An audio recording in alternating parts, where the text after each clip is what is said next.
5, 4, 3, 2, 1.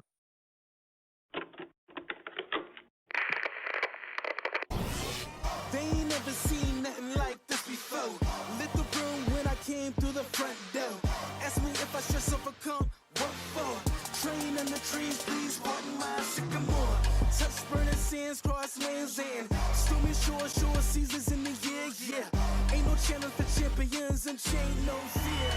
Yeah, the champions here.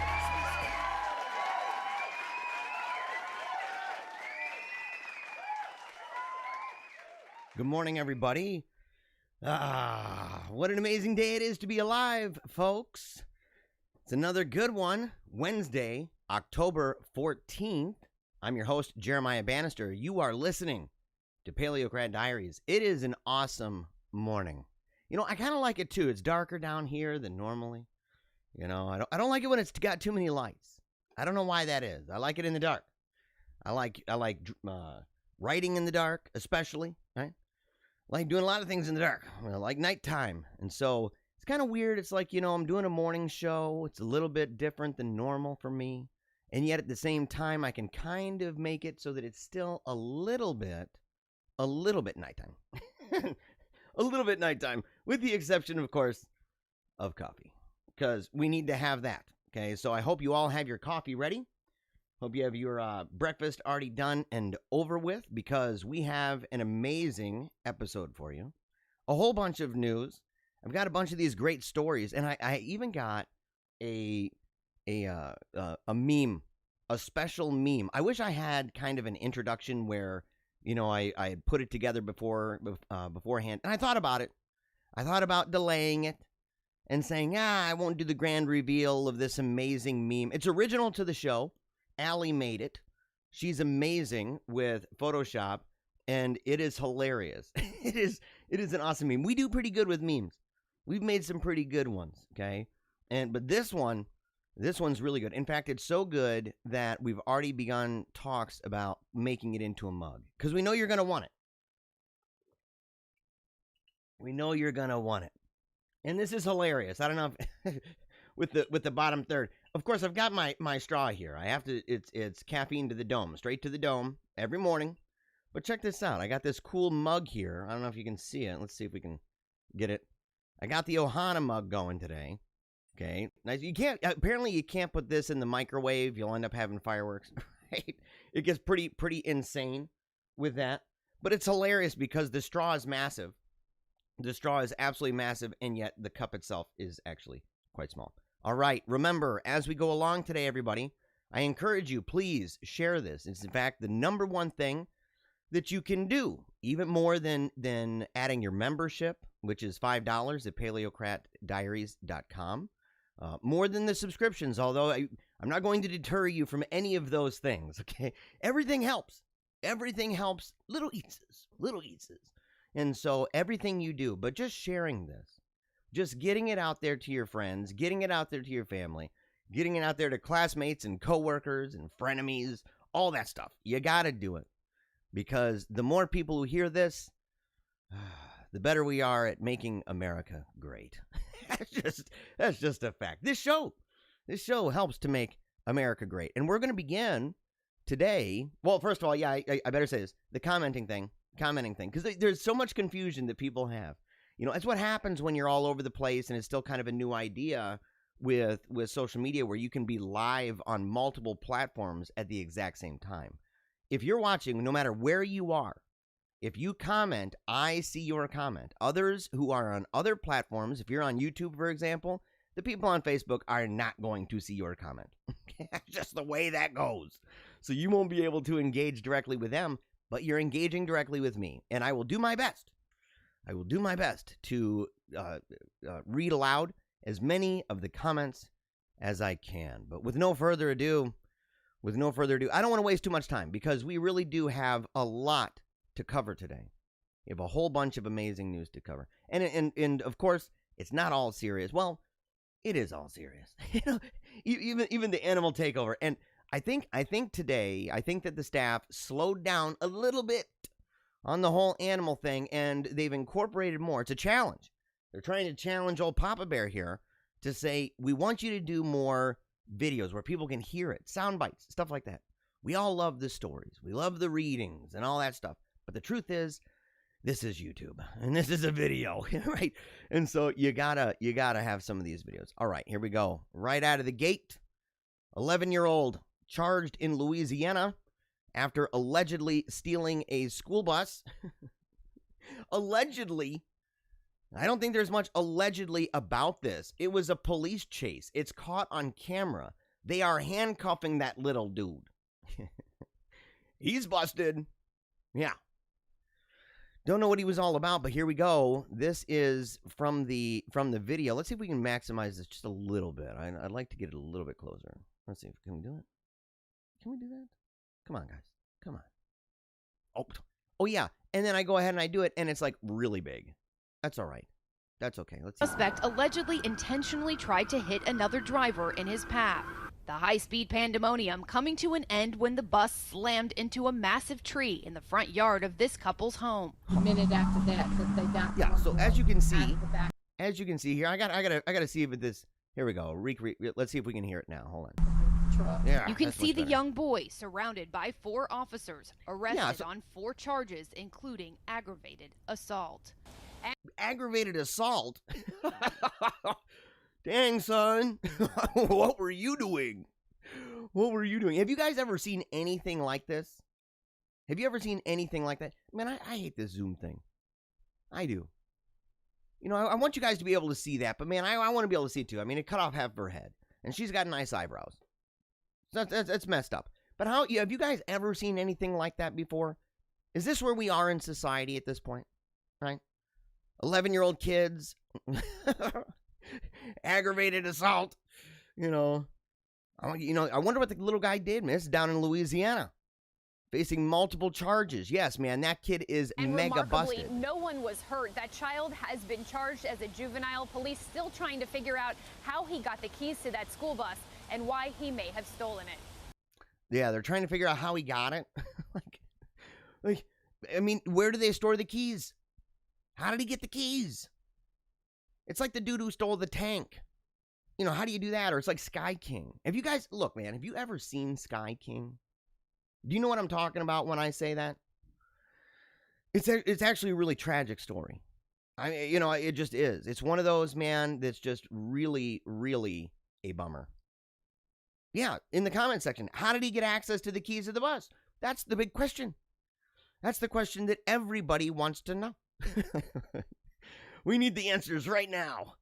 Because to me, it's just, I'm trying to think. I rode a school bus when I was a kid. I'm trying to imagine, what would it have taken, to even get to that place where I'm like, I've got the keys. Right? I've got access to the school bus, and I'm in, well, even that my legs would be long enough. Well, you're 11 years old. You might have a little bit of a hard time with that. I know I did. I was one of those really short guys, not gonna lie. It was true. It was true. I was one of those kids, man. I was one of those kids that even in driver's training, they had like a special car for us because we had to bring pillows and phone books. We had to bring pillows and phone books in order to drive. And it's hilarious because I don't even know if half the audience right now even knows what a phone book is. Do you guys know what a phone book is? Do you actually, let me ask this. This is a better question. Do you guys miss phone books? I do. I miss phone books. I do. I know they've got white pages online. Totally sucks, man. Totally sucks. It's much better to just have that big clunky, a big clunky book that you shove into one of the drawers in the kitchen. You know what I'm saying? Yeah, that's a developing story. We're going to learn a lot more about that. This is really important news, guys. Blindfolded man smashes 50 coconuts around another man's body. I'm not entirely sure what motivated this. like, how did this conversation even begin? I mean, this is apparently a world record. What is this? Guinness World Records. See, do you think that Guinness has gone a little bit off the rails? A little bit. They're like, okay, well, what submissions did you get today? Well, we have a guy that wants to smash 50 coconuts blindfolded around another man's body. Oh, that would be a record. Let's go real quick. Let's go record that. All right. We are going to watch it. It's really important, guys. Here we go. And this is how you keep up with the news, by the way. You'll always be ahead of your friends. You'll be ahead of everybody. You watch this show. You pay attention to the show. You will be just miles ahead. Days, months, weeks, maybe even years ahead of all your friends. You'll just completely dazzle them all the time with the immense amount of insignificant stuff that you happen to know about. That they think is insignificant, we know. So here we go. This is really important. Oh, by the way, that's Mark Dice on the far left there. And it's the only time that Mark Dice is on the far left. But there he is. You got to check it out. Actually, it's kind of cool because remember, it wasn't just a couple days ago where we were talking, and I said, how often, you guys, can you think of many shows that really go into depth about propaganda or the history of propaganda and stuff like that, and media theory? That video right there, I believe it's that exact one. Now, I don't know if it's the one, if that's the one. He has a video, I think he just put it out yesterday, talking about the media and talking about how media manipulation works. He's written books about it, and including Hollywood. And it's just absolutely amazing. He's on the ball with that. My buddy Jay Dyer is on the ball with that. Daddy Papa Bear here is on the ball with that. We all got to hang out, boys. Here we go. So most coconuts smashed around a person. Imagine yourself in either situation. Here we go.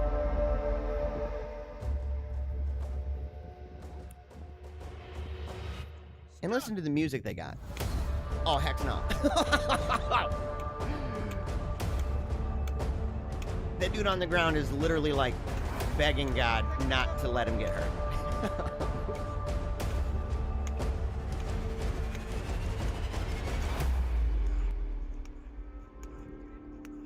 I mean, come on.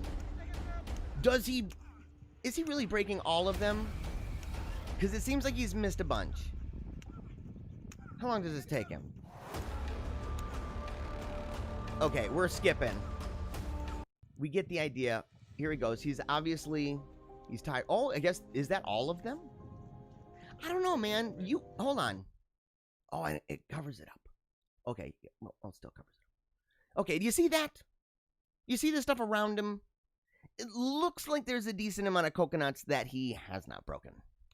I don't know if it really qualifies. He's a martial artist. He's showing off his strength and precision. Did you guys gather any of that from watching that? You're like, oh, yes, he's obviously a martial artist. Well, the dude on the ground. Okay, I gotcha. Dude on the ground. This is what you do. You're like, yeah, I'd like to get my kid enrolled in your your Taekwondo class. And they're like, well, the first thing you do is you lay down on the ground and I put a blindfold on. Yeah. What? Wow. I mean, you can see the carnage just everywhere. Oh, yep. Well, then this is good. I mean, they're using it to feed the local animals, the monkeys that are just chilling, the dogs. I mean, we are obviously in a hotbed of animal uprising here. And look at him. I mean, he's like intense. He's rubbing his eyes with this water. He's got a... Who's that guy with him? That's like his Mickey. You know what I'm saying? That's like his Mickey from the movie Rocky, right? Like Rocky's going to the corner and Mickey's like, you got to get out there, Rock. That kind of thing. This guy's doing the same thing. You got to get out there and break those coconuts, Rock. You got the hammer. You got to feel it, Rocky. Do it for Mickey. Yeah. So this guy's really serious. He's very, I mean, honest to goodness, very serious. Dang, that's big. Guinness Book of World Records. I mean, we got to keep up with that. I've been slacking a little, guys, on the Guinness Book. I've been slacking. What is this thing? What is this? Oh, I'm being told that is being saved. Okay. That apparently is being saved for the meme. Okay, I got you. I hear ya. What is this? Why are you guys sharing me with this? Sharing me with this thing. Sharing this with me. Why? What is this all about? Hold on. Is this thing moving? Oh. What? Okay. Hold on a second. BBFC rates paint drying film a U after sitting through all 607 minutes. What? Examiners are required to watch a very wide variety of content every day, so this didn't faze them. This is over at The Independent, apparently. Lynn, who are we talking about here? British filmmaker Charlie Lynn. Okay. It's a protest film. A 10-hour film of paint drying? I mean, does it at least move? Like, do they zoom, or is it just a still frame? Lynn first established a Kickstarter to fund the submission of a film entitled Paint Drying to the Board of Classification, one which consists of a single, unedited shot. Really? 10 hours of that. I would have thrown it in the trash. I would have said, dudes, forget you, man. Forget you. We ain't playing that game. 10 hours staring at a wall? Well, I may have seen worse. The money raised would pay for the BBFC's imposed tariffs on having work certified. Okay, so to get certified, you have to pay how much? $1,000. If you can't raise $1,000, what the heck, man? I mean, I don't mean to be like, busting this cat's chops. And there he is right there. No, not even one thumb up, man. Look at this. He's trying to be like, I did a good job, guys. No, you didn't. No, you did not. No, you didn't. There's like 10 people who care about you right now. And they more than 10 who care about you. 10 who care about that piece of crap movie you made. Does that even qualify, guys, as a movie? Would you qualify that as a movie? As a film? You're like, what did you do? I recorded a wall drying for 10 hours. Oh, okay. I hear you. You're a douchebag. Nobody likes you. You're that guy. The BBFC recently came under fire for awarding The Diary of a Teenage Girl, a film depicting a young girl's erotic awakening, an 18 certificate. What's the problem with that? How young was the girl, by the way? Well, she's a teenager. Still, man. Still. They're like, no. It's perfectly fine. It's like cuties. And you're like, oh, dude, yeah, actually, it's not fine. Yeah, somebody shared with me yesterday, just on Facebook. They shared a video, what, Shoe on Head. Yeah, I like her every once in a while. Sometimes I'm like, well, but I like her stuff. She's kind of funny, right? She's a funny chick, man. She's really good at what she does, actually. Yeah, like honest to goodness. And the thing is, like, I forget who is she married? Was it the guy that for a long time you didn't know what he looked like, and he was, the face with the icon, and the icon was like a dude in a night outfit or something like that? I don't know. Yeah. Oh, comment section here. Comment section, it says they'll make world records for anything, apparently. Look, man, that's true. Does this get a world record, by the way? This guy should submit that to Guinness for the dumbest movie ever. Yep. The movie that people hated the most. In fact, I don't know if it would even be hated the most. I can imagine that there's movies that people would actually hate.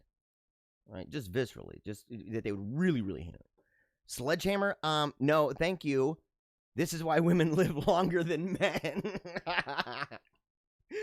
Oh, yeah. Oh, man. It's true. I've never seen a woman in a situation like that in either place. Maybe with the exception of Lorraine above it. And she wasn't using a sledgehammer. Oh, man. Yeah. She had a black belt in Snipsky Whipskies. And then Chucky Wuckies into the field and run from capos. That's what she had it in. Oh, Brian, would definitely not trust a blindfolded individual with a sledgehammer between my legs. Oh, yeah, and then the person beneath that. Look, Priyanka, be honest. Are you really responding to what Brian said by saying amen? You might be. You might be. Like, I'm grateful for all of that, but you guys need to start listening, man. You need to start listening. It's just another brick in the wall. Oh, yeah. It's a bunch of bricks in the wall. This cat here is just another brick in the wall. and now he has a mental disorder. Yeah. Wait, the guy who made it or the guy who watched it? Yeah, this guy's giving himself one thumb up. There's just no one thumb up to this dude. Nobody. He's like, come on, guys, just give it one. And you're like, I don't think so. It's more like this. Ooh. It's like a limp thumb down. That's what it is. Oh. Lynn, with surely a small sense of ironic pride, tweeted out an image of the film certificate. By the way, the U, in case you don't know, I guess it's universal. Everybody can watch that. I would have given it a big fat N for nobody. Nobody should watch this. Yeah. And this is the response, I guess, from the BBFC. It's a nonprofit organization that works to protect children from content which might raise harm risks and empower the public, especially parents, to make informed viewing choices. It implements classification guidelines that reflect changing social attitudes toward media content through proactive public consultation and research. I gotcha. I hear you. The BBFC respects the principle of adult-free choice. Isn't that the thing? Isn't that the thing? But will still intervene when required by law or where, in our view, there is a credible harm risk. Like, I don't know, the erotic awakening of young teenage girls? Obviously, duh. Only the real sicko weirdos who loved cuties and thought that opposition to it was some kind of, Elders of Zion type thing, Protocols of Zion conspiracy theory against the Jews. They really did that. This is crazy. I didn't cover that. I don't like talking very much, man, about stuff to do with that, because I just know, man, it's like begging to get banned. You know what I'm saying? Like, I put myself out there on the line on a lot of stuff, but it worries me. I'm like, I don't want to talk about these people. And they're real freaks, dude. Real freaks. Sitting there saying, oh, you're opposed to cuties? It's because you hate the Jews. Oh, you talk about pedophilia? You must hate the Jews. And I'm thinking, do you guys even know what you're saying? And if you do you even understand, like, what the implications of that are? If you're against pedophilia, you must be against the Jews. What? What are you saying? Sicko weirdo? Man, bro. Some slimy junk.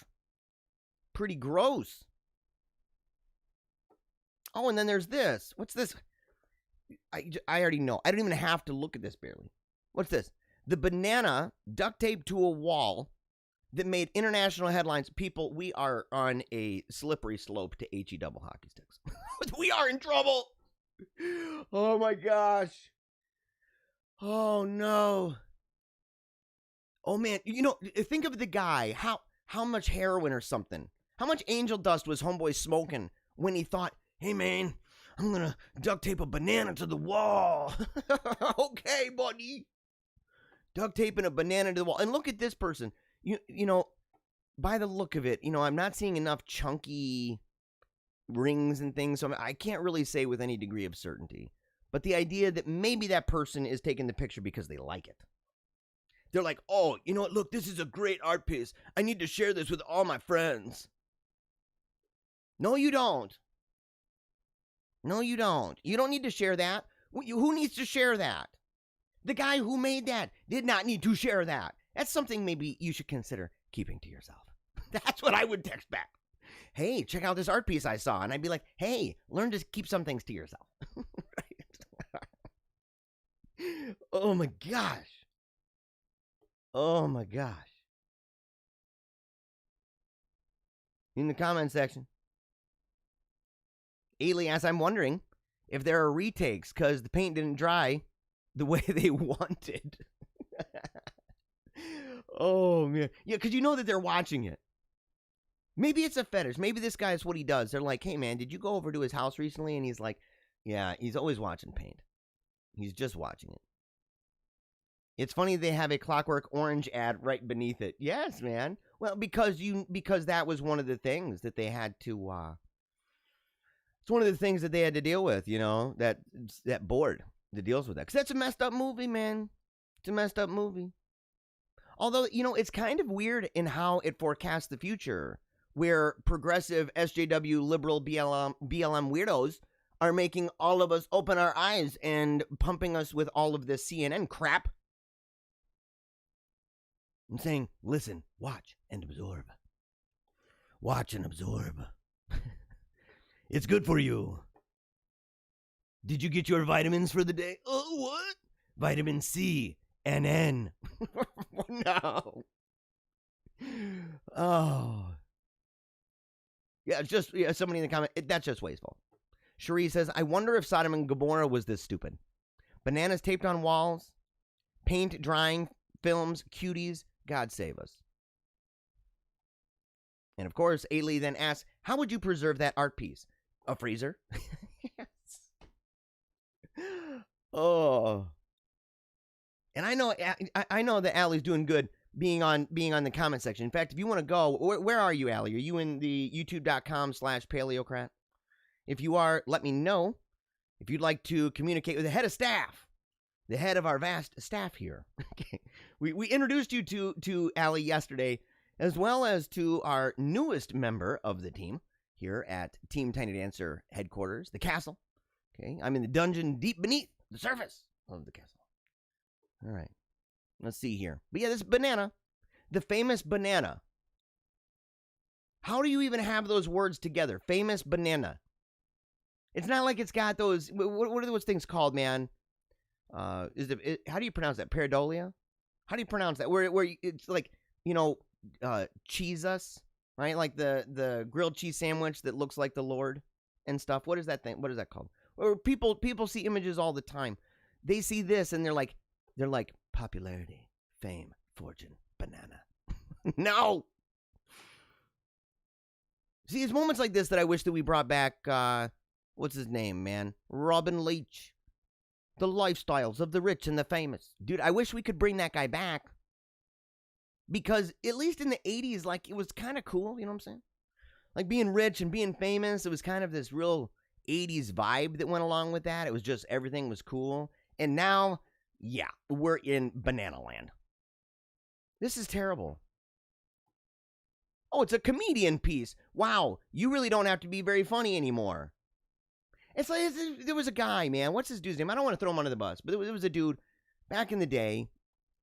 Was it Rich Lowry? What was his name, man? He was a Christian comedian guy. Anyway, this dude, I used to get this magazine, right? It was a Christian magazine, and I used to get it every month and stuff. My parents got me a subscription. And on the cover, it said, you know, the guy's name, and said, a man with 1,000 faces or something like that. And he had like one of those long noses, like the movie, what is it, Roxanne? Steve Martin thing, where he's got this long nose or whatever, and he's kind of like pointing at his nose. And I said, oh, okay, let's see the faces. And all they were was like, they were just all just regular faces. And then he put like a banana on and point, or he had like those silly glasses and pointed at it. And I'm like, dude, Christian comedy's hit, bro. Like, struggling. And now it's just all of it. And in a weird twist, I'll tell you, a lot of Christian comedy has gotten better. And a lot of non-Christian comedy has gone down the pooper. Except for that whole situation. Man, what's that guy's name? Oh, it's going to kill me. Is it Bill Burr? Yeah, man. He hosted Saturday Night Live this past Saturday. The internet went on fire because of his jokes. He's hilarious, by the way. Always riling people up. There's a lot of good comedians. I don't want to bust anybody. Mark Lowry. What did I say? Rich Lowry? Isn't that the guy from TV? Yeah, Rich Lowry. He's like, hey. Yeah, Mark Lowry. Yeah, okay. Yeah. Totally true. So, all right, here we go. Yeah, so we're moving beyond that. Did somebody buy? Oh, my gosh. 2 editions of the piece. 2 editions. Sold for $120,000. Another buyer purchased a 3rd edition for $150,000. Wow, those are people who can just literally poop money out every day. Just, oh yeah, oh hold on, there's $100,000. Their lives are terrible. These are, by the way, they have to be terrible people.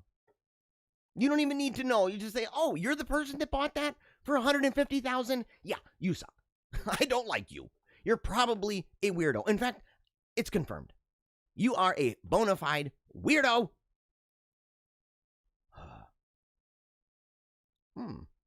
Halloween decor is realism. A California home prompts multiple calls requesting fire department response. Let's see this, by the way. Let's see a little bit of this. Because we're coming up, I don't want to focus too much on holidays, but it is part of that. I don't do too much about the holiday stuff. You know what I mean? But in fact, I don't even like going out. Like, not a big fan. But here we go. Let's see. Halloween approaching. A lot of folks have a lot of time on their hands this year. Yeah, They're going the extra mile to decorate their houses for the holiday, and one Riverside home is seriously delivering. Look at their faces. It scared neighbors so much. They're faking so badly. Fire department. Eyewitness News reporter Leanne Suter is live at the house. Leanne.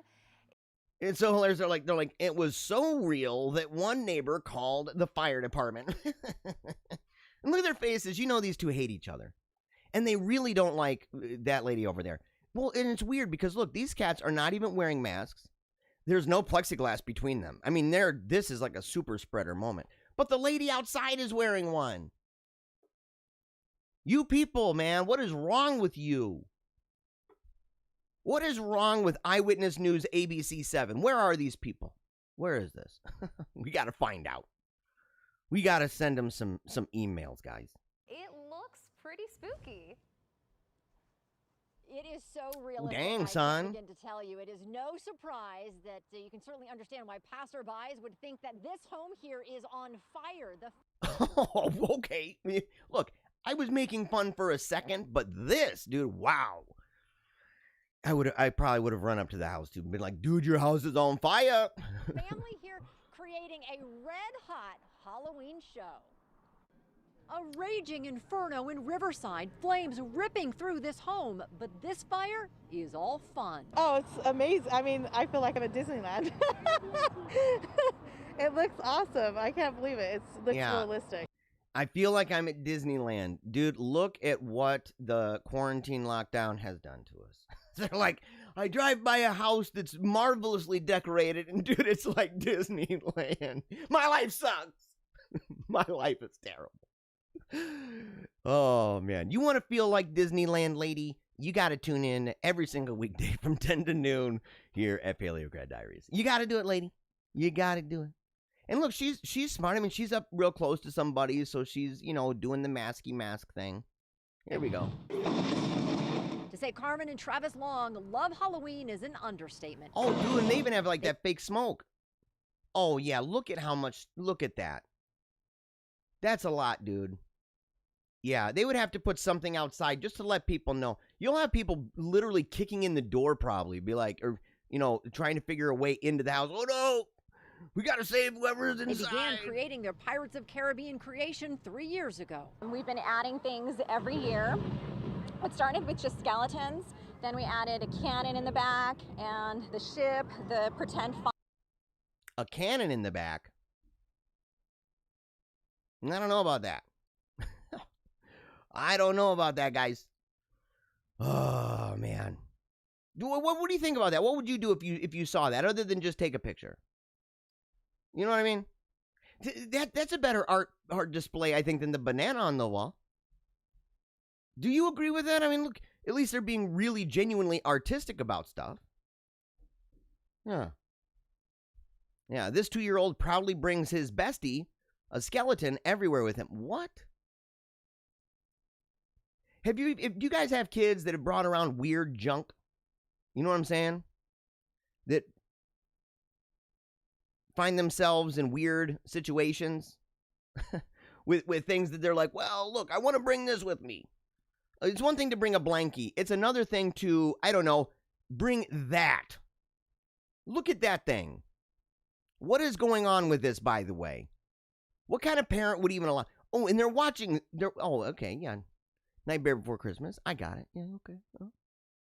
It's a friendship perfect for 2020. Theo, 2 years old, loves spending time with Benny, a skeleton. Benny? In fact, the little boy adores the skeleton so much that his mom, Abigail, often has to pack the 5-foot-tall Halloween decoration in the car. Full stop, guys. What? Full stop. What? What the heck is wrong with you? It's like this is more than once. Where's the dad, dude? I mean, I don't know. Maybe I don't want to say that. You know, you don't know. Maybe the dad's like a hero, died, you know, or a bad guy and, you know, vanished and stuff. I don't want to bust that, you know. But the thing is, come on, Abigail, you got to do better than that. Packing a 5-foot-tall Halloween decoration into the car. Imagine the first time, guys. What would you do if your little kid was like, I want Benny the skeleton to come in the car? And you're like, we're leaving Benny home, buddy. I might do it once. Just for the giggles, you know what I'm saying? Just for the giggles. While it isn't always easy dealing with a toddler and a stiff, Brady loves the way her son's unusual... Brady, okay. Why are you calling her Brady? Call her Abby. Abigail. Abigail loves the way her son's unusual friendship is making people smile. It's probably making people smile uncomfortably. They're like, something is wrong not only with the son, but the mom is in on this. 2020 has been probably one of the craziest years in a while, and I know it's brought a lot of people a lot of turmoil and a lot of hardship. Look, at least she's being serious. Oh, it's in Utah. If someone said, like, hey, man, this kind of crap is going on in the United States, and you had to pick, where would Utah land on that? It might be in the top 4 or 5 for me.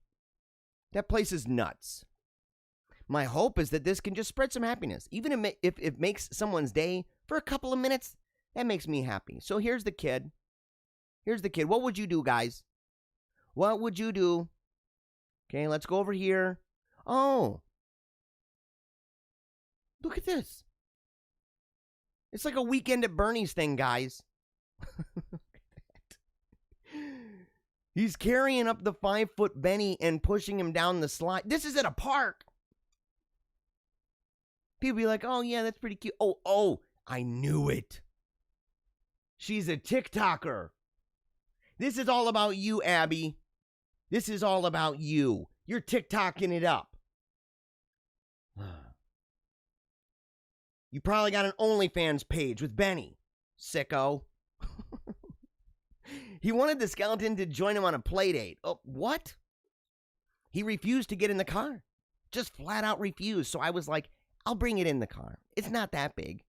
It's not that big of a deal. No, there she is.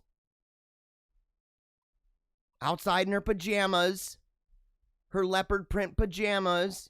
Watching her son give big huggy hugs to Benny, the skeleton. When's this going to end, guys? When is this going to end? Yeah, when they got there, they arrived, he wouldn't leave the car without the skeleton. Ever since then, the skeleton's been coming everywhere with us. Dude, no. They can get away with it during, October. But if it was, let's say, I don't know, December, or if it was July, people would be like, something's wrong with homeboy.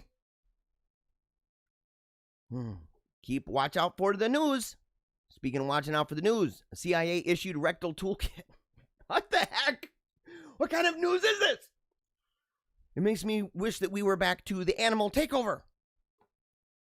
See, we got to back off that a little bit. We started to get on their radar, is what happened. I'm going to save the Rectal Toolkit for... I'm going to save it for tomorrow.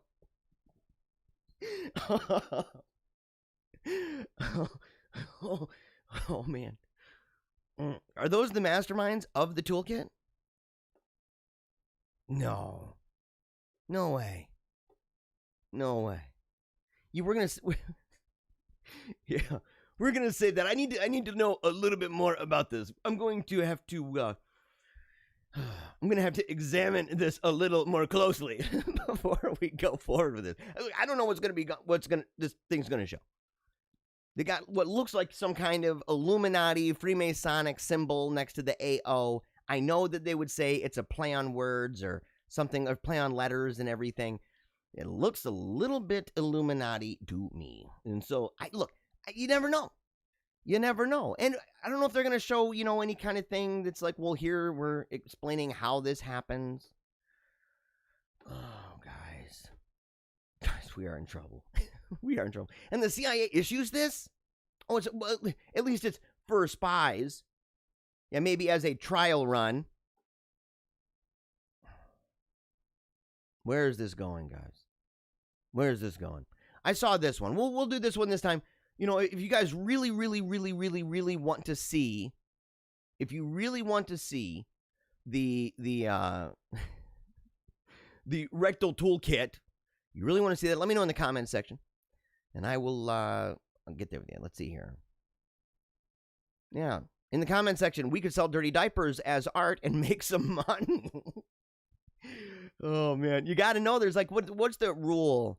The Wizard of Ads talks about it. That if you have an idea that you think is great, there might have been 3 people who had it before you kind of thing. And you just got to look it up and see how often. Did anybody use dirty diapers to say this is art? Because it might be. Then again, a banana. I mean, come on. Give me a break. Give me a break. Yeah. Let's see here. Hey now. Remember when Elijah was a toddler and used to carry around his Michael Myers doll? Okay, yeah, Chad. Chad in the comment section. Award-winning author, Chad Lutsky. Yeah, man. You got to tell your son and say, look, man, I heard my name on an awesome podcast. An awesome show. He'll be like, Dad, I knew it. Yes, man, I remember. But Michael Myers doll, man, come on. Dude, a 5-foot skeleton. What would you have done, Chad? Let me know in the comments, dude. What would you have done? 5-foot skeleton? Would you go there, dude? How long would you let that go on? Ask your wife. See how long she'd let that go on. Oh, yeah, not packing a 5-foot skeleton in the car. I'm sorry, but I am not packing a skeleton in my car. That's just not happening. In the comment section, skeleton in the car would bring even more turmoil to our situation. I love you guys, man. Oh, man, that's some deep laughing. Here we go.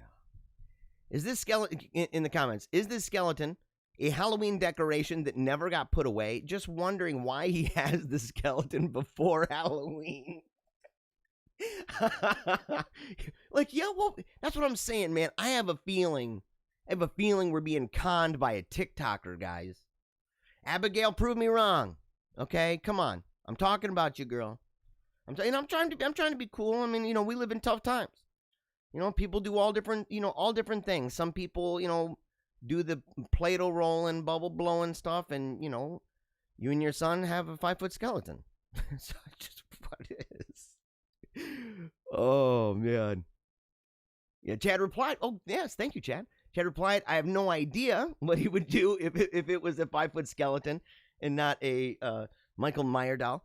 I'd probably start a TikTok too and exploit him. Oh man, dude, I love starting my day this way. Like, I know that I drink a lot of coffee and stuff like that. Although I haven't, I don't know if you guys have noticed this. I've been toning it down a little bit. Okay, and the thing is, I kind of don't need to. I'm super energized by the joyous, all the jollity, right? The raucous fun that we have here at Paleocrat Diaries.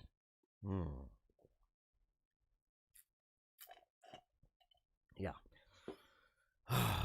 Now this one, look, I actually have to give this up to a friend because I can't say too much against this. Okay? I just cannot. Now I can say a little bit, okay, but I got a friend. I think I got a friend who does that goat yoga thing. I think so. But she's into some awesome stuff though, like different kind of equine therapy for people with autism, stuff like that. And I've thought about it. I've thought about going out there. It's pretty comforting. You know what I'm saying? To be out there with the animals and stuff. I always enjoy going out to their house. It's been a long time. And it's kind of nice to be away from all those chemtrails, out in the country. Out in the country, not as many chemtrails. Ah, yes. All right, is cow hugging the world's new wellness trend? You got these wellness stores. How would they play that off? You're like, look, I'm looking for the cow hugging kit. Where do I find that? And they're like, right next to the CIA Rectal Toolkit. Like, what? It's out back. I'm kidding. It's out back. The toolkit is in aisle 5. Embracing cows, or how would you pronounce that? Knuffelen? Knuffelen. In Dutch. I live in the heart of Dutch country here in the United States. Okay, well, pretty darn close. Grand Rapids, I think we hype that up a little bit. We do have a lot of Dutch. I think maybe the closer you get to Holland, you're going to have that, of course. But we got a lot of Dutch, okay? So I should know this. I should also probably own a pair of wooden clogs. I do not. That's a tragic thing, though. If one of you guys would like to whittle me a pair of wooden clogs, if any of you listening right now are like, look, you know, I knit, or I, you know, do different things. I do that inspirational drawing thing like people do when they listen to music and close their eyes and they're painting and drawing and stuff. But I do that while I listen to your show. If you do that, you know, of course, let us know. paleocratdiaries@gmail.com. But, you know, if you're somebody who, you know, kind of whittles things and stuff like that, you can feel free. Just, you know, if you got a couple extra logs and you got time, just, you know, whittle me a couple of those clogs. From goat yoga to sound baths. Now, what are sound baths, man? Do you guys know? What's going on with that, by the way? The world is full of wellness trends designed to soothe and calm both body and spirit. Now, a self-care practice hailing from the Netherlands is promising practitioners serenity and perhaps a smile or even two. It literally means cow hugging, by the way. Knuffelen. The practice is centered on the inherent healing properties of a good human-to-animal snuggle. You know, it's true, man, but isn't that why we have dogs? I don't mean to be rude, but I mean, we have cats, we have dogs. There's probably something, you know, if you really want to be chilling with cows and stuff, why not just buy a St. Bernard? Trust me, they kind of sometimes have that cowish snout thing going on. I have one, I know. I love my big girl, Coco. I still got to have her down here, man. In fact, Allie, if you're up there, actually, hold on a second. I just realized something. This is going to be a trial run. This is a trial run. But I have an app. I just got it yesterday. Just got it yesterday. Here we go. Let's see. It says she's available. Yo, Allie.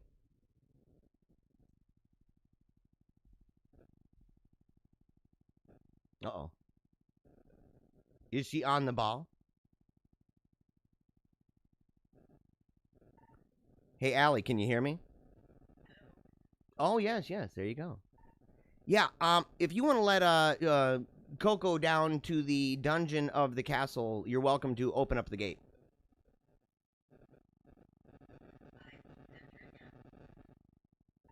Thank you. See, that's the thing. But see, was it up loud enough, guys? Could you even hear that? We got to make sure. We got to figure out a way, man. Because she said she's down with that. So Coco's going to come down. We're going to see. Okay? I'll keep this app open. By the way, just so you know, as a public service announcement, there is an app. I don't know exactly what the name of it is. It was the most reviewed and highly reviewed app for walkie-talkies at the iStore. Dude, I went on there on the App Store and I downloaded that thing thinking, oh, this is going to be a lot of fun. It's not necessarily like, you know, you talk between you and one other person. It has just all these different channels, and you can be on any of them. You scroll up, and you might be on frequency, let's say 91 or 92, and there might be a bunch of people. There's a maximum limit. Go. Come here. Come here. Yeah. Oh. Yeah. I don't know if you can see her. Ah, you can't see her, but I need her by me. She's kind of like my cringer. You know what I mean? Yeah. She's my cringer. So, you know, but the thing is, I got this app. And in this app, I'm going through, I'm flipping through the channels thinking maybe, you know, me and Allie can work on this together, you know, and everything. And I get on this channel and this guy's talking about making white people as slaves and killing white people. And other people are just laughing and having fun. And I'm like, what? And then I get on, and these are all teens, by the way. And they're just straight up talking about very, very inappropriate things. And I said, you guys... This is a really good lesson, honestly, It's a good glimpse into the myriad reasons why your kids should not have technology like that. I'm serious, man. What's that? What's the app called? The app that I use is Zello. I'm trying to remember. Because somebody asked in the comments here, Art of the Meme. In fact, thank you. Yeah, Art of the Meme. So I'm gonna look up. Yeah, the walkie-talkie here. Walkie-talkie. Here we go. Because you got to know which meme this is. It's just walkie-talkie communication. 80,000 reviews, like 4 point something. Yeah, it's by Pixelo Corp. Talk easily with your friends. Yeah, you can talk easily with your friends. And you can also talk with people who are talking about very, very inappropriate things. Murderous, in fact. You know. It's okay. Back to the cow cuddlers. They typically start by taking a tour of the farm before resting against one of the cows for 2 or 3 hours. What? It's got a warmer body temperature, slower heartbeat, and mammoth size. Can make hugging the cow incredibly soothing and give the animal a back rub, reclining against them, or even licking. What? Oh, getting licked. Oh my gosh. I'm so sorry. Or even licking. I'm like, what in the world? Yeah, even getting licked. Whew. I was going to say, yeah, a therapeutic encounter. I know this is a little weird, man. If you guys ever, if any of you ever like licked the top of a cat's head or a dog, I'm not saying I have. I'm just asking. Have any of you guys ever crossed that barrier? Oh, no. Oh, no. Okay, look. We're having a lot of fun. But we got to get to the real stuff here, man. We got to get to the real stuff. Let's see here. Hold on. I may have one more. Oh, I got to show this. This is because I can't just not show anything to do with the animals. This situation, this is rough, guys. I couldn't even believe this when I saw it.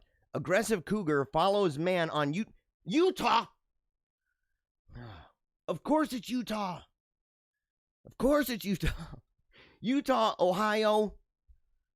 What's wrong with you guys?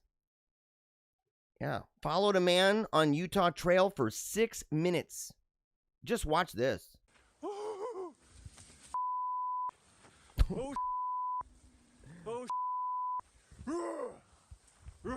Where is it?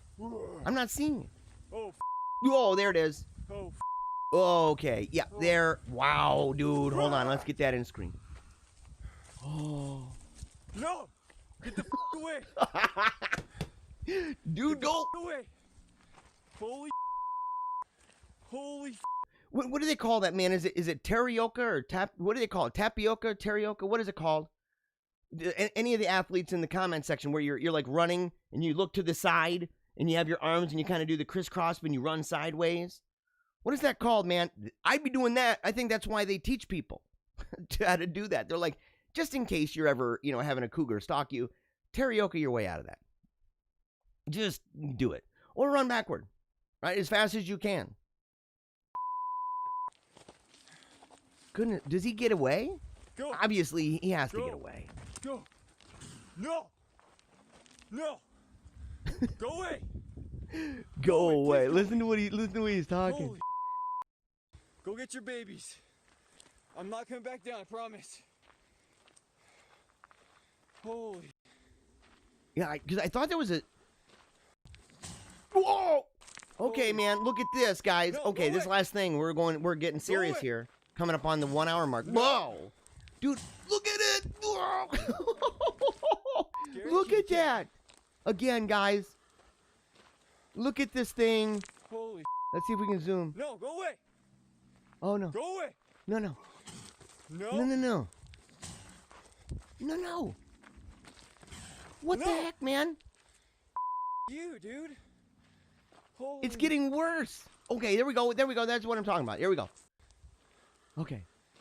Because I had to get it up close. This is crazy. No, go away. It's just chilling. It's like, oh, doo-dee-doo. No. Yeah. Oh, look at that. Dude, I would be... This is why you wear Depends when you're on a hike. You always bring an extra pair of drawers, dude. You never go out. He's trying everything. Does he make it? Gosh. Okay. Yeah, so that just happened. Wow. You see that? Oh, he's shaking, yeah. Somewhat calm, actually. Holy cow. He said he's somewhat calm. He could be worse. I mean, yeah. Yeah, not going back that way. You know, you got to be in a zone. You got to be in that zone. You know what I'm saying? Yeah. Unbelievable. Okay, if you guys have any great stories that you love to hear every Monday through Friday, 10 o'clock, we always start off the show with that. Make sure to send those stories to me at paleocratdiaries@gmail.com. Or, of course, you can reach out to us on any social media platform. If you're lucky enough, you might even have my cell phone number. Very few people do, though. I keep that pretty close to the chest. Gotta keep it close. All right. Before we move on, because we got a lot of big news for you, I got to remind you, I do this program every single weekday, not just because it's tons of fun, and believe me, it is, and not just because it gives me an opportunity to drink, boatloads of coffee to the dome, cold brew every single day, but because, and not just to keep the world, entirely informed of the animal uprising that's going on, the great Animal Farm 2020 uprising, and not just that, okay? And we enjoy that, and I to watch a guy with his hair on fire screaming and pointing at the camera. This is all part of it. But the truth is, the reason that this program is done is in order to offset funds from our family. We've made a lot of sacrifices in order to send our children to private school. And so every bit of money that we receive, and sometimes it's donations, we've received that. You can do that at the Cash App. Okay, it's actually a pretty easy app, encrypted and everything else, really nice. You can send it directly to money symbol Paleocrat. You can find me there. Of course, you can go to Wix. I have a .com, paleocratdiaries.com, and you can become a member there. There's all different ways that you can donate, but the thing is 100% of every bit that we've ever made to do with this program goes directly to my children's education.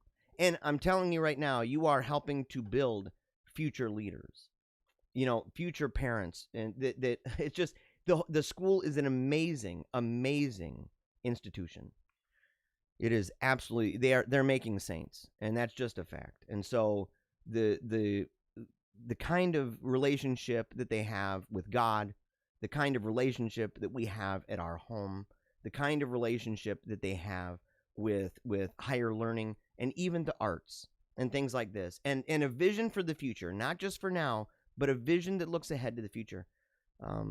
It is worth the sacrifice. So I'm really grateful for all of you. And even if you cannot financially support us, even just keeping us in prayer and even just sharing this video, those are more than enough. I'm really grateful for every single thing that you do. All right, we're going to change to the news banner, okay, because it's the gold standard. This is dad humor, man. This is ridiculous, but it's dad humor. Okay, so yesterday, Amy Coney Barrett was being grilled. Okay, that was happening. It was ridiculous. What, day 2 of this? Was it day 2? Yeah, and this is amazing. I love this. I love this this beginning. We're going to go ahead and just play it. Okay. Good morning, Your Honor. Good morning, Senator Cornyn. Most of us have multiple notebooks and notes and books and things like that in front of us. Can you hold up what you've been referring to in answering our questions? Look at that. Lady is boss. You look at the face. Oh, man. Oh. Yeah, this lady's good, man. Just nothing. Straight up nothing. She is like, oh, no. I don't need any notes to deal with this. It is my life. And I'm very, very, very good at it. Art of the Meme said her answers this morning were great and spot on. Keep us in the loop about that, by the way. Keep us in the loop. Because, obviously, our staff is on it and stuff. But down here, I mean, they're kind of at like the tippy top of Castle Paleocrat, and I'm at the very bottom in the deepest layer. Okay, don't mind that window behind me. It's just a mirage. I'm really deep underground, guys. It's like a periscope, actually. That's what that is. It's one of those, down periscope things, and the mirror reflection, I end up getting light. It helps to save on electricity. That's what it is. We're making sacrifices, guys. We're making sacrifices here. But yes, look at that. Is there anything on it? That letterhead that says United States Senate. That's impressive. What's more impressive is that she doesn't say anything in response. I'm dead serious, man. It's a hard situation to be in.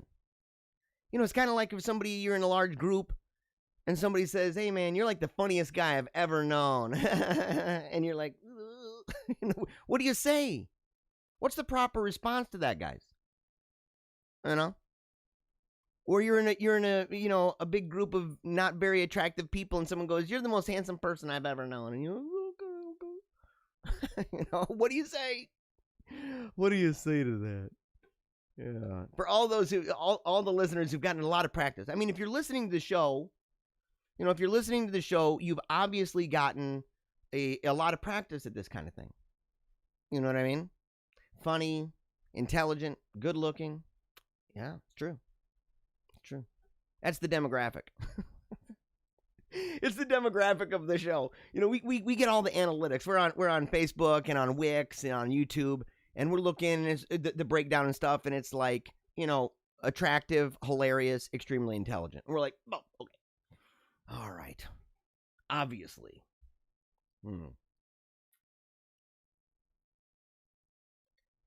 There are more great videos. And I want to break this down. I want to just play this. The bottom line here, Good. Judge. You said yesterday something that struck me, and I want the American people to understand what you meant.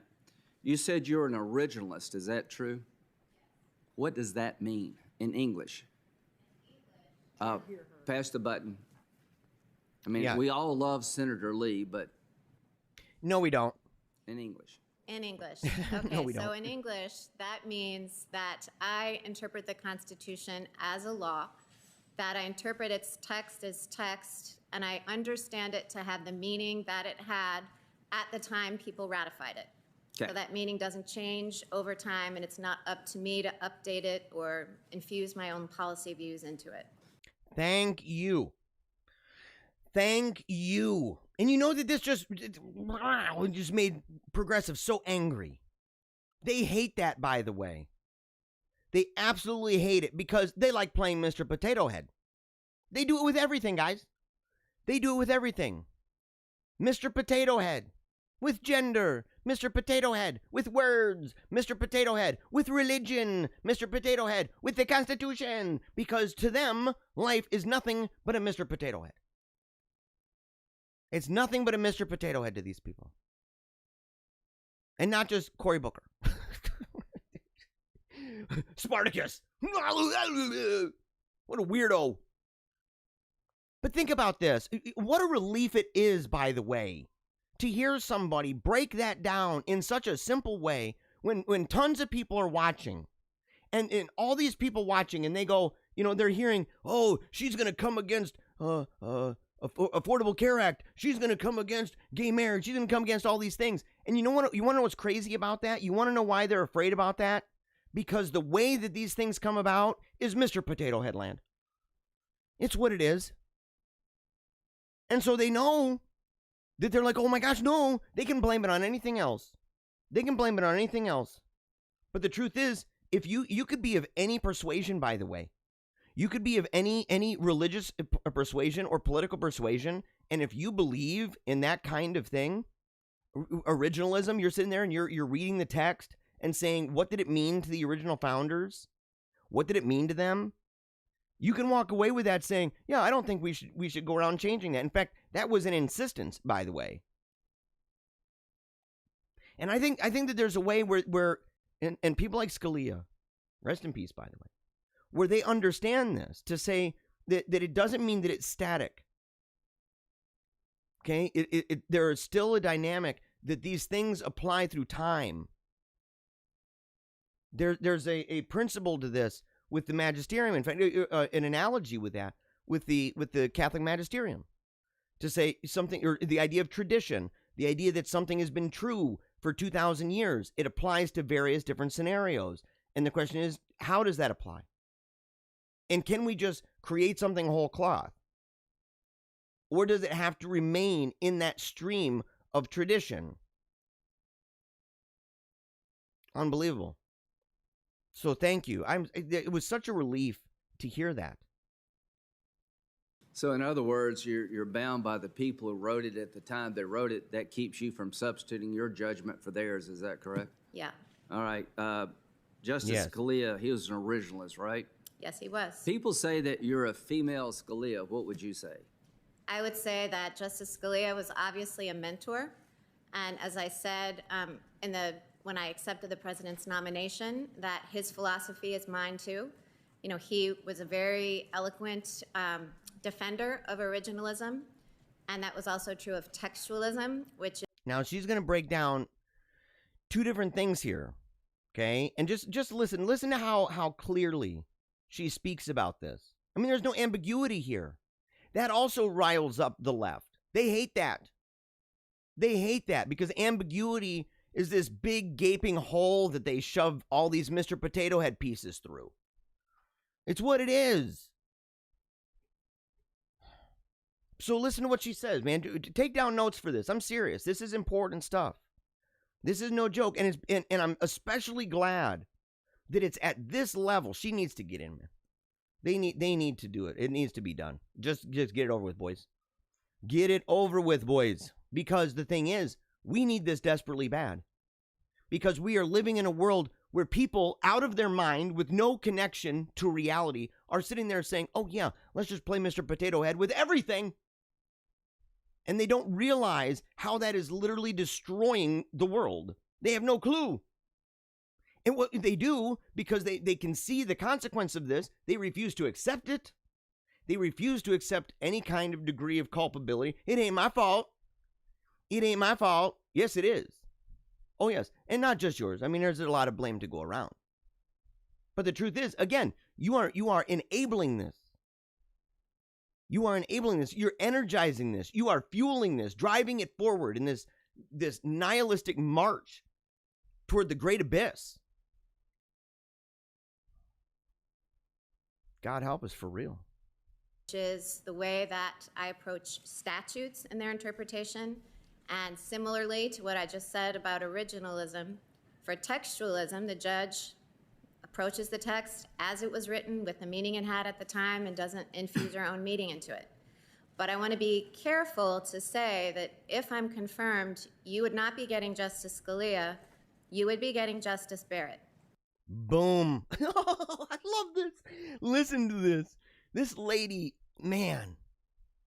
Yeah. She is rocking. She's rocking. And that's so because originalists don't always agree, and neither do textualists. Justices Scalia and Thomas disagreed often enough that my friend Judge Amul Thapar teaches a class called Scalia versus Thomas. That's the other thing. Think about that, guys. People on the left will be like, oh, they'll just like lump you in together as if just because you believe in originalism or just because you believe in textualism, that means that somehow you are all like robots and you have the same view. That's just so fake. Super dupe fake, man. You can come away with differences of opinions. Like she said, there's an entire class at her alma mater about that, or her friend teaches it. You know, it's not a mechanical exercise. Well, I'll wait till the movie comes out. Yeah. See, he can be funny at times. You know, Lindsey Graham. I'm very divided over him. I would give him an overall F- on almost everything, but every once in a while, like his shtick, he's good at like optics. Like he'll go out and he'll say the right words, or he does these cool memes where people coming up to him and trying to rip on him and everything, and he's kind of got that thug life thing going on. He can pull that off, but when it comes to actually like, you know, making good on stuff, maybe an F- is pretty bad. Maybe give him a D. give him a D because he's done pretty good with other things. I mean, with Kavanaugh, for example. So I mean, he's done pretty good. He's doing good with this. He's doing good with this. So I don't want to bust his chops too much. I'm grateful that he's doing, he's doing the bare minimum. He's doing a good job with that. About the process in general. There's the Heller case. What's that about? Wait a second. Uh-oh. Super spreader. Look at this, guys. Can it get bigger than that? No. Man. Let's see if we can do this. Ooh, no. Not that. Not that. Oh. It did look good, though. It did look good, but then I can't see myself. Okay, that's a bummer. So, all right. We're just going to play the bottom. I don't know if you can see this, but homeboy is coughing into his hand. He's pulling a Joe Biden. Don't do that, Lindsay. Don't do that. Oh, no. There's the Heller case. What's that about? The Heller case is a case decided by the Supreme Court, which held that the Second Amendment protects an individual right to bear arms. Okay. Now, my friends on the left, some of them have a problem with Heller. They may try to challenge the construct of Heller. If a state or local government passed a law in defiance of Heller, what would happen? In defiance of Heller, or that was challenging the construct of Heller? That challenged the construct of Heller. If it was brought in a lower court, Heller binds. I mean, lower courts always have to follow Supreme Court precedent, and so listen to that. And they've got a whole bunch of videos. I encourage you, go check them out. There's a whole bunch. But just listen to the way that she breaks that down. I mean, the thing is, you could be a young person and watch this, and you could walk away with this with a really good grasp of how the process actually works and the limitations on it. The idea that you're not going into this wanting to change the universe. It's not your job. You're not dictators. You're not ruled by the court. There's a separation of powers. She respects it. She doesn't, and it's so crazy when the left, and we just have to know this. We just have to know that this is how it works. Okay? When there's hearings like this, it's easy to get caught up and for people to get really emotional, and they're all worked up. We need to go out and protest right now. It's going to stop them. No, it's not, man. It's not going to stop them because that's actually normal. Like this is, people being upset saying, oh, this person, they're coming into the bench with their views and this group over here is coming in with their views. And what's amazing about it is none of us would really care if we were actually staying true to originalism, if we were staying true to textualism, if we had a court that honored the founding fathers in that regard, if we had that, I mean seriously, if that was the standard, it's amazing that it's not. It's amazing that it's not. And you can say, wow, it's really weird that you're like really concerned about an activist court when you believe in an activist court. But it's these people who believe that these judges need to be activists, shoving their ideas down our throat, social engineering the daylights out of us from the top down. Those same people, they don't understand that if that's the kind of court that they're looking for and they want to use it in that way, you're going to get what you get. You're going to have people and you're going to be afraid. You're going to be like, oh my gosh, if this person gets in, it's their personal beliefs on this and that score. In my ideal world, I would love it. I would love it if certain things that are not permitted by the Constitution would be permitted. I'm not, in a sense, and I don't want to be taken the wrong way on that, but to say, I believe, I said before, that there are, with very few constitutional restraints, I think that America is a republic that is great for people who have ideas regarding Christ the King. But it's not one and the same. I don't take the position that it's some kind of like inspired document in a way that is infallible or that it's not without error. They didn't either, which is why there's an amendment process. But at the same time, the idea of saying, look, to go in and play magic wand, I've got my beliefs and I can mix this up and do some social engineering on everybody. That's ridiculous. But that is the Mr. Potato Head crap. So it's amazing that so if those are the rules of the game, and that's the kind of way you want to play the game, and you don't like people who respect original intent, you don't respect people who say we need to understand why this was written down, what the intentions were, and not infuse our own belief system and values into this to bombard people and manipulate them to be what we want. If you're against that and you don't want that, then you're kind of left with the alternative. And as long as there are people who exist in the world that have different opinions than you, then anytime this kind of thing happens, you're going to be biting your nails down to the bone, being afraid that it's a takeover. Oh no. Insane. But go watch that. I'm not even going to play this. I'm not even going to give this lady any dignity. She doesn't deserve it, guys, by the way. She doesn't deserve it. She's very undignified. She's a very undignified person. A very gross, nasty woman. The kind of woman, that your mom warned you about. A demon witch from hell. It's just true. I mean, look, you can almost ask anything and say, oh, well, what is your position on this really demonic thing? She's probably on the side of hell. She's like, oh yeah, I'm rooting for Satan. Asks Amy Coney Barrett if she's a sexual assailant. What a dummy. When's the last time you stopped beating your kids? What? What a joke. I ask each nominee 2 questions, and I will ask them of you. Since you became a legal adult, have you ever made unwanted requests for sexual favors or committed any verbal or physical harassment or assault of a sexual nature? Have you ever faced discipline or entered into a settlement related to this kind of conduct? What do you do? You don't do any vetting yourself? Are you that poorly staffed? What's wrong with you, lady? What a sicko. What an idiot. I've been told not to use that word so much. But she's an idiot, man. Some people are just straight up idiotic. It's like people saying, Jeremiah, you got to stop ridiculing people. It's like, dude, it's ridiculous, though. Right? I mean, isn't that definitionally that it warrants ridicule? You say, oh, is that ridiculous? Yes. Oh, that's ridiculous. Then I can ridicule that. Oh, no, you don't want to do that. You just said it was ridiculous. That's ridiculous. Oh, speaking of ridiculous, Cory Booker. What a goon. I've been in that dude's office before. I've met him. I've spoken with him on the DL, actually. Years and years and years ago.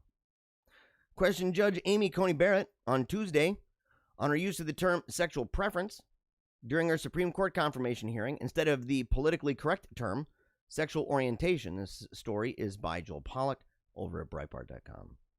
The term preference implies a degree of choice, whereas current intellectual orthodoxy in the LGBTQIA plus anything else community considers sexuality and gender identity to be inherent. Earlier, Barrett had used the term sexual preference, a rather common term until recently, and Slate.com called it, quote, an anti-gay dog whistle to the religious right. Whatever. Slate.com. Who cares about Slate.com, by the way? Who cares about that? It's just a garbage website for garbage people. And I'm not talking like trash men, trash women. Those are actually decent people. Unless they're stealing Trump signs, then those too are garbage people. But yeah, he goes right here. But by what you just said, he said this to Barrett. He said, you understand about that immutable characteristic. What? About orientation. Immutable characteristic. Really? You think so? See, they don't even believe that, by the way. They can say that all day long. These people talk out of both sides of their mouths. They talk out both sides of their mouths on this all the time. Because on the one hand, it's a spectrum. You can come in and out of it, man. Didn't you see that Bill Nye video about sex and gender? Bill Nye, the science guy, he was on it. Didn't you see it, buddy? He said that, in other words, that one's sexuality is not a preference, it's who they are. That's kind of weird, though, a little. Because, you can go. How would they describe it then? If people, and this is where it just, it's one of those things where you say, okay, so a person who says they're trans and then later says they are not trans and lives the remainder of their life as not trans, you would have to then use your escape hatch, which is they're suppressing it. They just are suppressing it by living a normal life. By not wearing dresses with male pattern baldness and beards.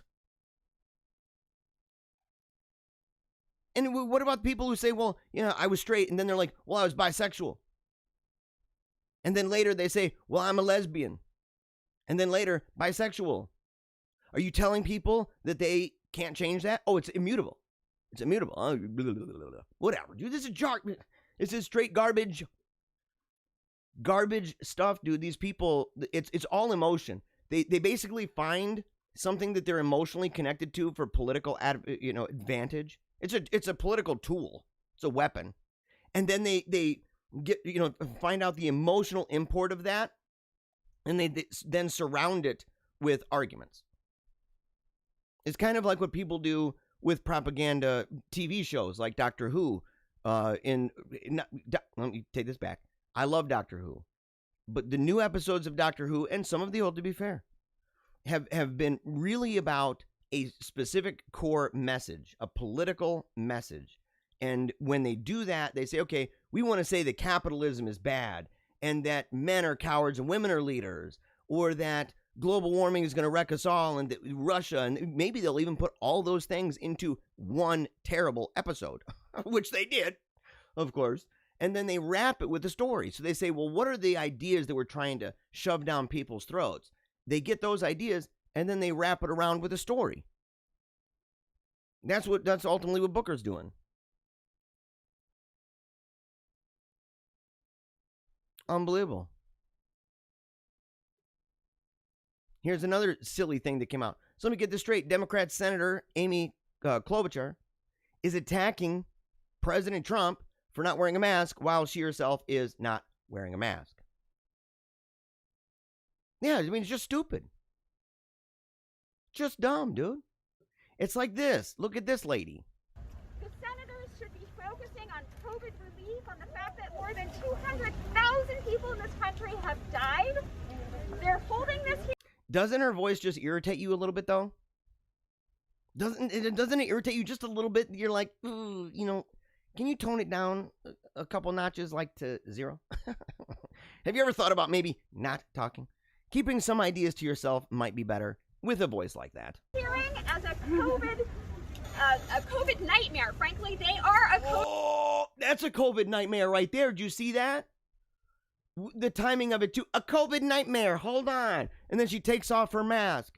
And look at all the people around her, man. All of a sudden, they're very uncomfortable. They're like, wait. Oh, no. And look at that stupid little thing she's got. COVID relief now.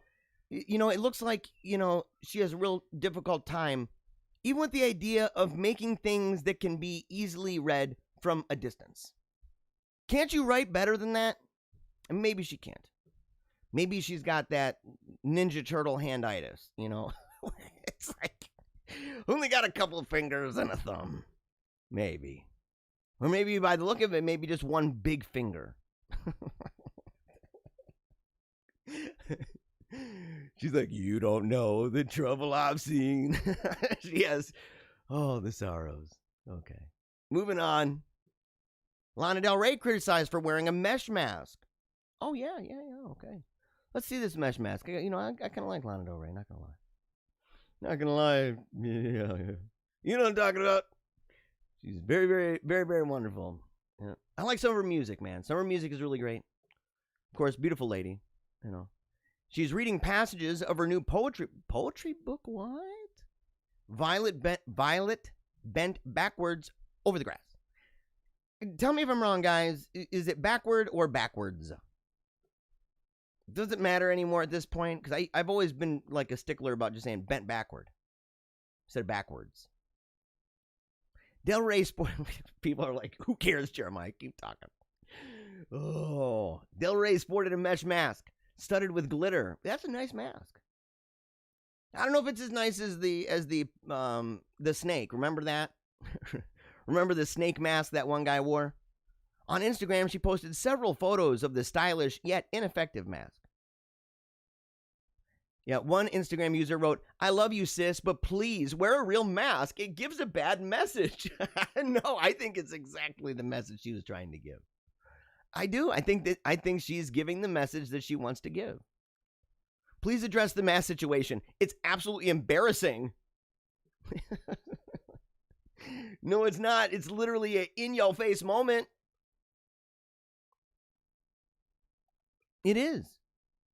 You know, dude, you know that she knew what was up. She knows it. This is over at CBS News. Who wrote that? Caitlin O'Kane. Caitlin, you may want to update your profile picture just to be an example. You know, you are not wearing a mask. I'm just letting you know. We're keeping, you know, good lookout for each other. All right. Speaking of keeping a good lookout, we are on the election watch, guys. This is a serious time. We need to get very, very serious about this. Biden says 56% of Americans should not vote for him because they think they are doing better under Trump.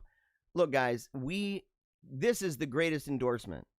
I mean, honest to goodness, you got to tell your friends right now, say that Biden has endorsed people voting for Trump. In big letters. We have to frame it right, though. It has to be framed right. Because this is great news. That he's accepted that the vast majority of America, not the vast, 56%. So he's like, well, you know, 56% of people. And he thinks those 56% of American people should vote for Donald Trump. I mean, look, that would be the statistical model that he would win the Electoral College and he would win the popular vote.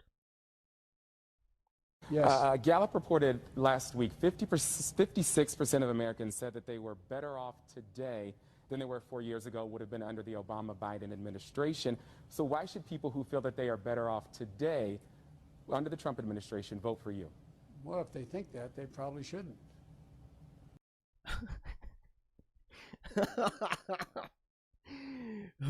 Maybe he didn't hear the whole thing. You know what I'm saying? It's at least possible. It's at least possible that he didn't catch that, by the way. Well, I mean, if 56% of America doesn't like me, maybe they shouldn't vote for me. Man, dude.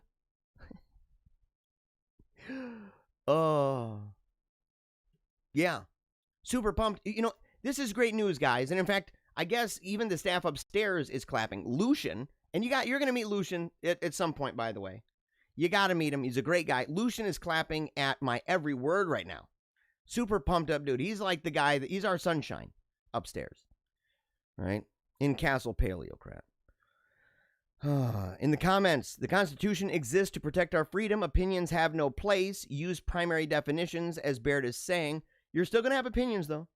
And that's why you can disagree over that. It's not wooden. I liked her answer to that. That even Clarence Thomas and Scalia had their disagreements, and yet both are coming from that same place. It's kind of like with people who believe in scripture and stuff like that. A lot of people can go to the scripture and say they believe that's the ultimate standard, and yet with immense amounts of prayer and everything else, if that's the standard they've got, they may still come away with very sincerely held divergent beliefs, and yet still maintain that they're trying to preserve the integrity of the original text. So it can happen, but it is the greatest protection of it, though. It's at least a standard. It's at least a standard that says it's anchored. You have some kind of anchor. You're not just floating around in the middle of nowhere. You know, because you do that, all of a sudden, man, you are in the world of the trainee Jesus at the Church of Iceland. We're going to use that example for forever. The Church of Iceland is really, really out to lunch.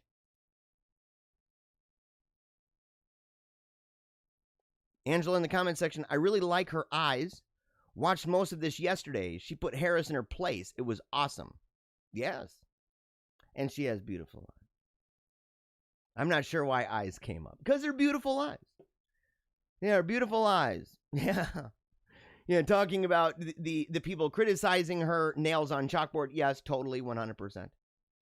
The lady talking about the nightmare. Okay, yeah, the lady's voice, nails on chalkboard.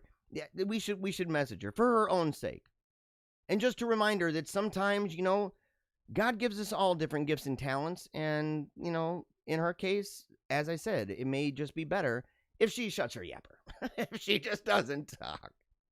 Say, your ideas are really bad already. It just really is one of those things to keep to yourself.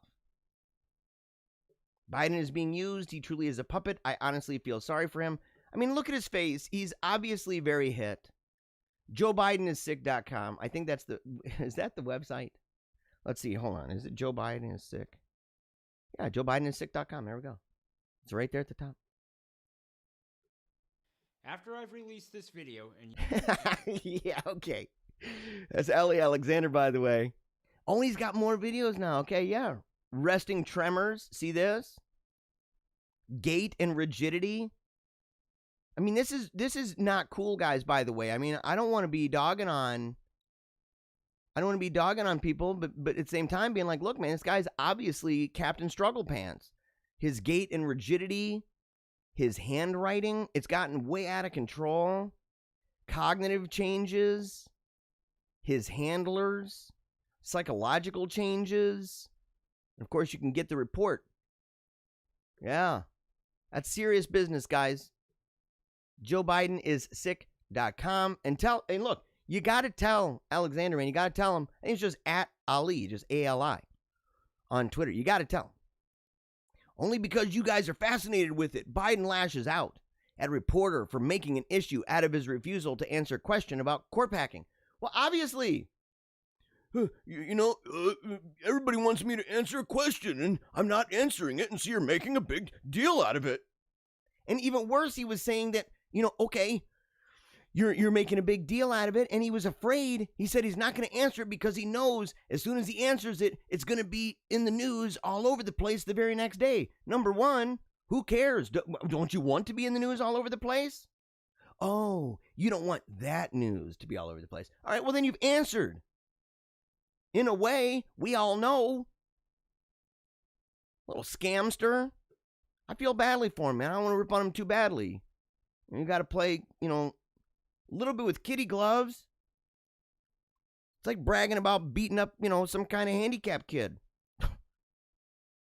Or the guy who has no arms and legs. And you're like, dang, dog, man, I'm going to take him down. And be like, there's no pride in saying that you took down Biden. There's no pride in that.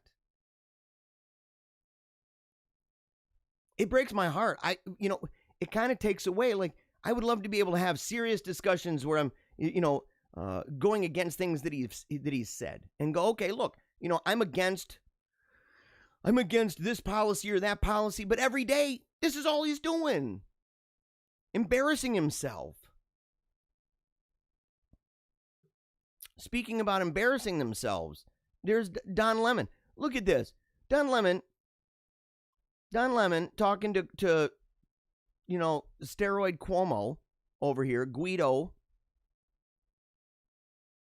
He was telling Cuomo that he doesn't like that he's asking, I guess he was pushing Cory Booker about court packing. And he didn't like that because he was saying, you're doing Republicans' work. Cuomo responded, no, I'm not. It's a legitimate question. Lemon countered, well, look, it's not a legitimate question in that during the debate, the vice president raised the question. The moderator didn't raise the question. Who cares, man, if the moderator did it or not? Where did you go to school for journalism, man? Did you ever read where it said, if a moderator didn't ask a question during a one debate, then you can't ask the question as a journalist in a news station? Where did you even get that standard from, man? How do you have a job? How do you have a job, man?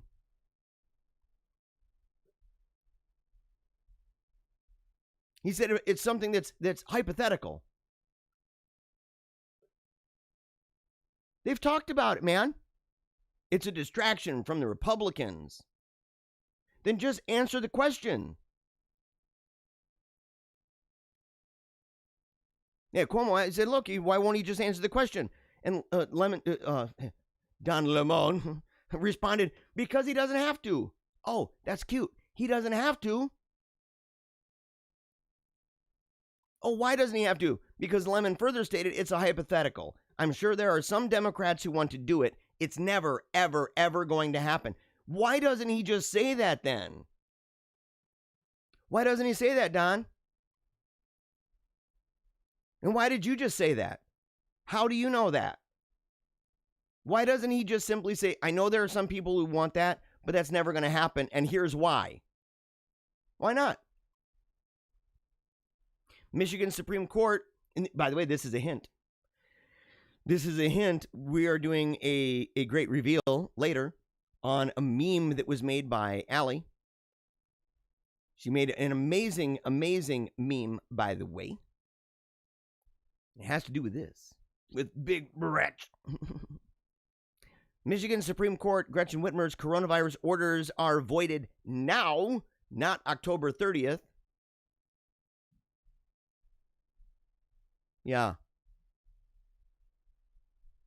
They handed her another legal defeat on Monday when a majority ruled her coronavirus orders are no longer in effect. October 2, the court ruled that the 1945 law Whitmer had been using to justify a state of emergency and her lockdown orders was unconstitutional, effectively negating any executive orders related to it. Of course, she attacked the court and claimed that her orders remained in effect until October 30th. The Supreme Court ruling, handed down by a narrow majority of Republican justices, is deeply disappointing. I vehemently disagree. Well, tough crap. Tough crap, I guess, you know. With the court's interpretation of the Michigan Constitution. Run on that, then. Run on that. Justices ruled 4-3 that the orders issued under 1945 Emergency Powers of the Governor Act are of no continuing legal effect. The majority said the decision leaves open many avenues for our governor and legislature to work together in a cooperative spirit and constitutional manner. Well, now we know. These partisan jerks, these divisive partisan jerks, so self-centered, not letting me have dictatorial power, making me work in a cooperative spirit. What are they insinuating? That having all the power means I'm not cooperating? Yes, kinda. Yeah. But, you know, the thing is, though, they did a workaround under the Public Health Code of 1978, which otherwise is a really great year. It's the year I was born. And, you know, obviously, amazing. Requires face coverings, gathering limits, nursing home safety measures, and more. It's amazing that all of a sudden, wow, nursing home safety measures. Oh, that's neat. Because they were death camps. And why were they death camps? Because you sent them there. Why don't you come out with the information about that, by the way? Why don't you come out with the information about that? We don't have all of it. We only have a smidgen of the information publicly available to us. By the way, why don't you find it terribly suspicious that the government doesn't reveal this in real time, where we can open source this and say, look, give us every bit of information so that we have as many minds on this as humanly possible. And they're like, no, we need to keep it really close to the people we appointed. Oh, I see. That's such an outdated way of dealing with that, by the way. What a terrible thing.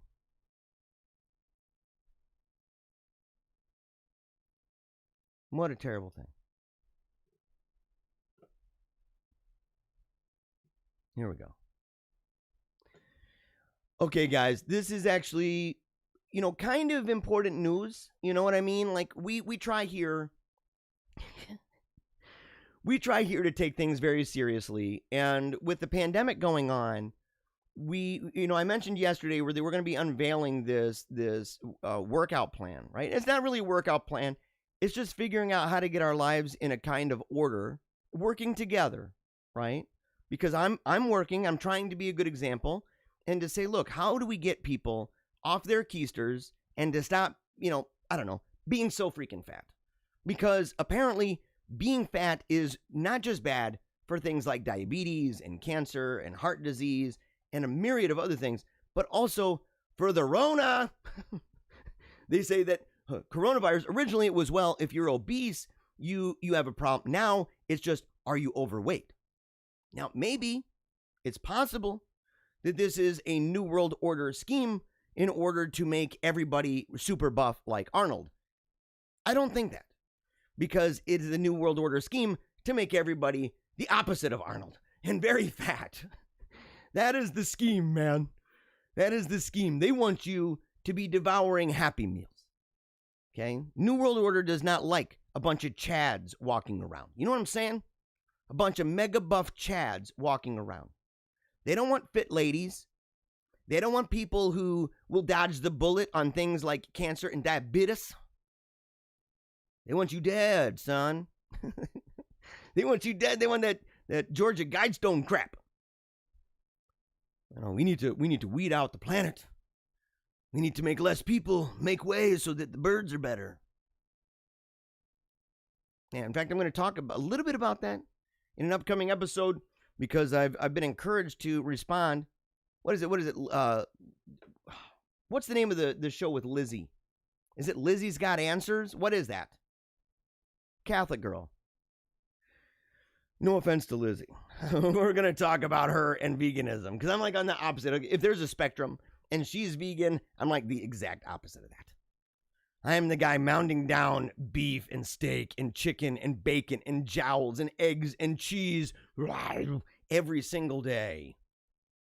I mean, and not just a little bit. I'm talking exclusive. We're talking, that's all I eat. That is all I eat. Although I do add some almonds, which I shouldn't do. But they're so good. I'm not going to lie. They're really good. And maybe a spoonful of peanut butter. Maybe a spoonful of peanut butter. Oh, man. Yeah, but the thing is, we're going to talk about it because it might be simple changes, guys, that we can do together as a group. You know what I'm saying? Maybe have a day during the week that we do for, intermittent fasting Fridays or something like that. Maybe not Friday, because we don't want to make it hard. Make it a day. Maybe we'll do a poll to figure out what day would work best for that kind of a thing, because, we need to be able to work together to try to lose some weight, to not be fat slobs anymore. Nobody wants to be a fat slob. You know what I'm saying? Nobody wants to be a fat slob. I mean, maybe they might, but those people obviously have mental problems. Like Nikocado Avocado, that guy obviously is a basket case. Nobody wants to be like him. And if they do, you need to call an ambulance like right away and say, look, this person needs some help right now. Right now. And so, to make minor changes might be, and focusing it with God, by the way, in silent meditation, saying, look, can we work ourselves up to even 15 minutes a day of just simply being quiet and just focusing on what we're doing and trying to say we need to get our life in such an order, in such a way that we are not going to be grotesque, sweaty, fat slobs. We got to do it. For no other reason than the Rona. Than the Rona. Especially if you're one of those, they're like, mask activists and stuff. They're like, I ain't wearing a mask. Well, then, dude, you better be doing some breathing. But right here, 5 ways you are fat shaming without realizing. Really? Is that true? Okay. Not many of us mean to fat shame. I think there's maybe a case to be made for that. To fat shame. Do you guys believe that? Like that there's a mean way to fat shame and a nice way. Like, I think if there's like some distance between people, there's ways to do it properly. But I guess in order to help figure out how to keep people from fat shaming, let me see if I can get it even closer. Can I? There we go. Yeah, okay. We spoke to Daryl Freeman. Or is it Darrell? I think we'll just call him Darrell. We spoke to Darrell Freeman, founder and MD of female plus-size clothing brand Curve. Wow! About the ways you could be fat-shaming without even realizing. Let's go through this. Mock concern. Quote, feigning concern for an overweight person's health is a fairly transparent way of telling them they should lose weight, and that's not okay, Freeman explained. Many people automatically equate being overweight with poor health, but this isn't always the case. Yeah, but it's probably the case, right? Right? And they might be in okay health now. I don't know many people who are like obese, overweight, and they're like, dude, my liver is doing great. My kidney is doing great. Just on the probability scale alone, they're more likely to end up getting sick. And I'm not just talking with just the beatus, right? I'm not just talking about the cancer or the Rona. I'm talking about sick in general. It's costly. It's costly to them. It's costly to employers. Yeah, you should let people know, man. Say, look, you can't. Not just that you should, but that you can. Assuming that someone who is overweight is unhealthy, has a poor diet, or is lazy is prejudiced and insensitive. No, it's not. No, it's not. You don't look. Maybe there are people who are like, I just hold a lot of water weight. Maybe that's the case. I just hold a lot of water weight. I'm big boned. We hear that, right? We hear that, but the vast majority of people who are overweight have a poor diet, or they're lazy, or that they're unhealthy. It's like an indication that you are. It's not disconnected from reality. It's amazing that these people think it's untethered from, that your health is untethered from your health. Isn't that weird? Isn't that weird? There may be underlying health issues. Maybe, again, this person's like, look, the person might be just bloated with, water weight. And a lot of times, though, that's actually another problem in and of itself. But very rarely is it going to be a justifiable excuse. Most of the time, it's just simply that it is difficult. And nobody's denying that it's difficult. I find it very difficult. I've tried numerous different things over the years, which is one reason why I'm hoping that we can do this together. So that we can actually work together on this. I need the support. And you know what? I'm not willing to put myself out there and fat shame myself and say, look, dude, I'm a chubby guy. I'm trying to get myself together, guys. I hope you are too. We can do this together. But that ain't going to happen if I can't say, brother, yo fat. Sister, you looking chunky, girl. You need to lose some weight, girl. Yo, bro, why don't you go lift some weights instead of lifting that candy bar? Because it ain't doing you no good. There may be underlying health issues, yeah. Oh, they might actually be living a perfectly healthy life. Probably not. Either way, they don't need to tell you about it. Look, man, it's just genuine concern. Unless they bring it up, you need to stop asking. Most of the time, you don't just... How often, guys, do people walk up to random fat people and just go, hey, bro, you're looking really unhealthy and fat. Is there anything I can do to help you? Most of the time, it's a person who knows. It's a friend. Most of the time, it's somebody who's like, have you ever gone somewhere and you hung out with somebody, maybe a couple years ago, and then you see them again, and they got as many chins as a Chinese phone book, and you just sit there, it looks like a pack of hot dogs on the back of their neck, and you just go, dude, this person is really hit. Something's gone on. Have you ever gone home? You didn't say nothing, but you went home. Or you noticed you have a friend who used to take a bunch of pictures and was always, going out doing things. And then all of a sudden now they don't take pictures of themselves anymore, or they're not in any pictures anymore. Or when they are, they're always the ones that are angled in a way where their head is turned sideways and they're covering up everything. Which, by the way, is a signal that it's a cry for help, because they are admitting that the way that they see themselves is, in the way they wish that they were seen by other people, is not the way they are. And that's not always bad. Sometimes it's okay to be ashamed of what we've allowed to happen. because we believe for good reason that we have choice. We don't believe it was destiny that we became 300 pounds. Well, it's for the record books, guys. I guess the stars had it in mind. Can't help that. Acting surprised or even congratulating someone who is overweight for doing exercise is a form of fat shaming. If you act surprised about it, like, dang, son, you really do. But if you see somebody, some guy, 400 pounds riding on a bicycle outside, the initial reaction might be to chuckle a little bit, but dude, we should also be giving it up for that person. They obviously are trying to make a difference, and they have to begin somewhere. I know people that's all they do is they just make fun of that. We need to also be encouraging about it and say, look, if somebody's out there trying and they're working really hard, especially when they're big, that's going to be even harder. That's going to be even harder. That's obviously a long period of time of very undisciplined eating and laziness. Just because someone is overweight, it doesn't mean that they cannot partake in activities that involve being active. It depends on what degree. It just does. Sorry to say that. But that is kind of the point. Like, it's going to be hard for the 400-pound whale to go, mountain climbing. Prove me wrong.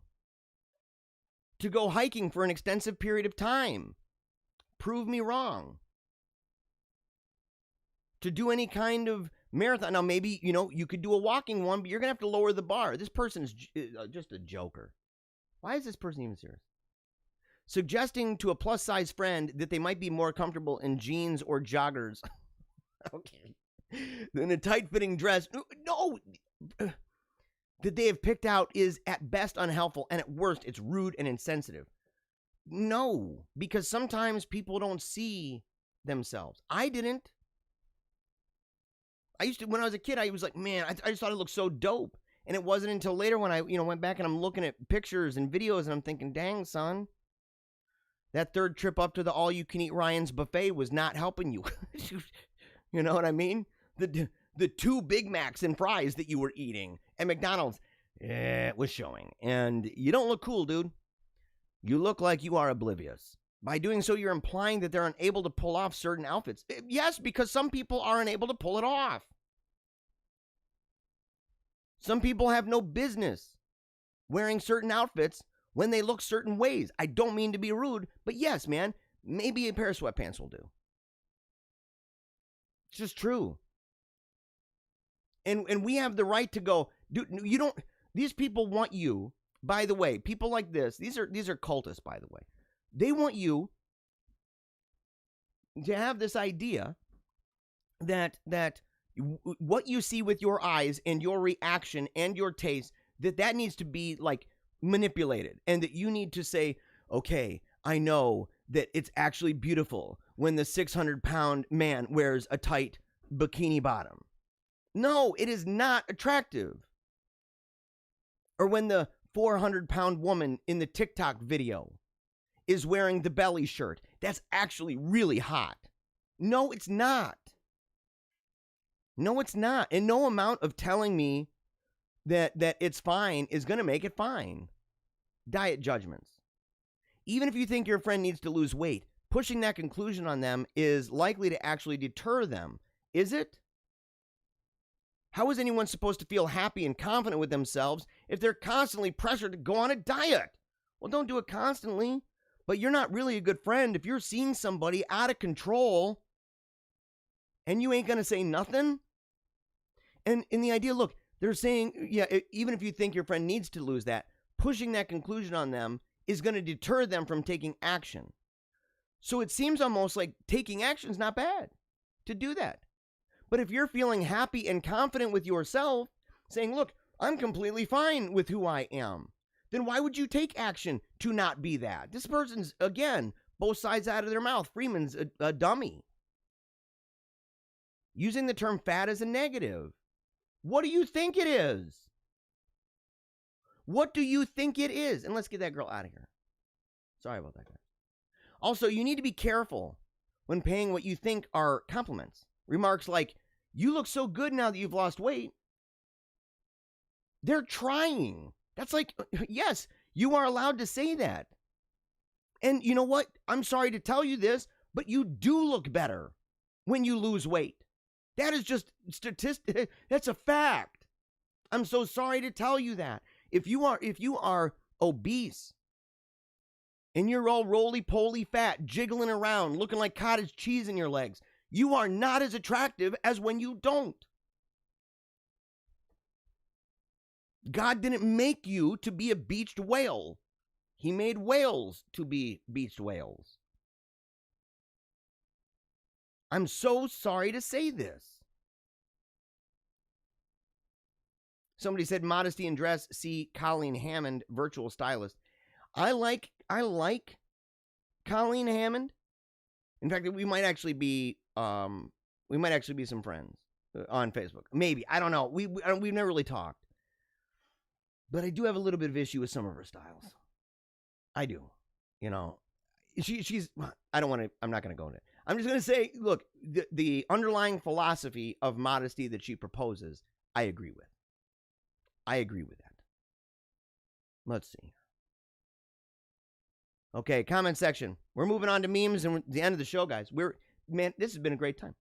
I hope you've enjoyed it. Make sure, of course, to go to paleocratdiaries.com. If you enjoy the show and you want to see it continue going and you want to see, you know, it not only support our kids and their efforts to go to school, but to continue on even after that. You know, we'll one day reach that place where I can say that this show has reached that place where those costs are actually entirely covered. We're not anywhere close right now. By the way, we could use some support. We're thinking about doing maybe like an art, what would you call that, man? An auction.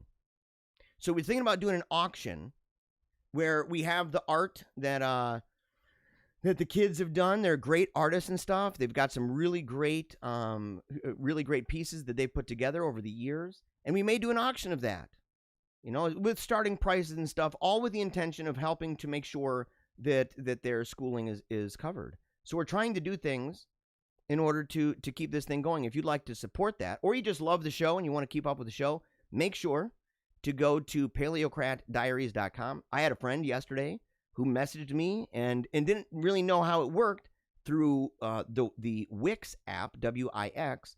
I think it's a purple square with a white W, I think. And you can subscribe to Paleocrat Diaries, and you can have it right on your phone, and you can actually message me, okay? So if you aren't friends with me anywhere else and you would like to personally message me, and you don't like going on email, because I know some people, you know, their email is actually kind of a junk place for them, and they use other mechanisms to do that, you can always contact me directly by going through either paleocratdiaries.com or through the Wix app, and that goes straight to my phone, so you will get it to me. It won't even go through Allie and the crew upstairs. So make sure to do that. Of course, if you like to send memes, make sure to do that. But before we do that, we're going to go real quickly to some of the comments. I got a little award, received over 100 messages today. Restream let me know that. Yeah, thank you to everybody who commented on all the different platforms. Very grateful.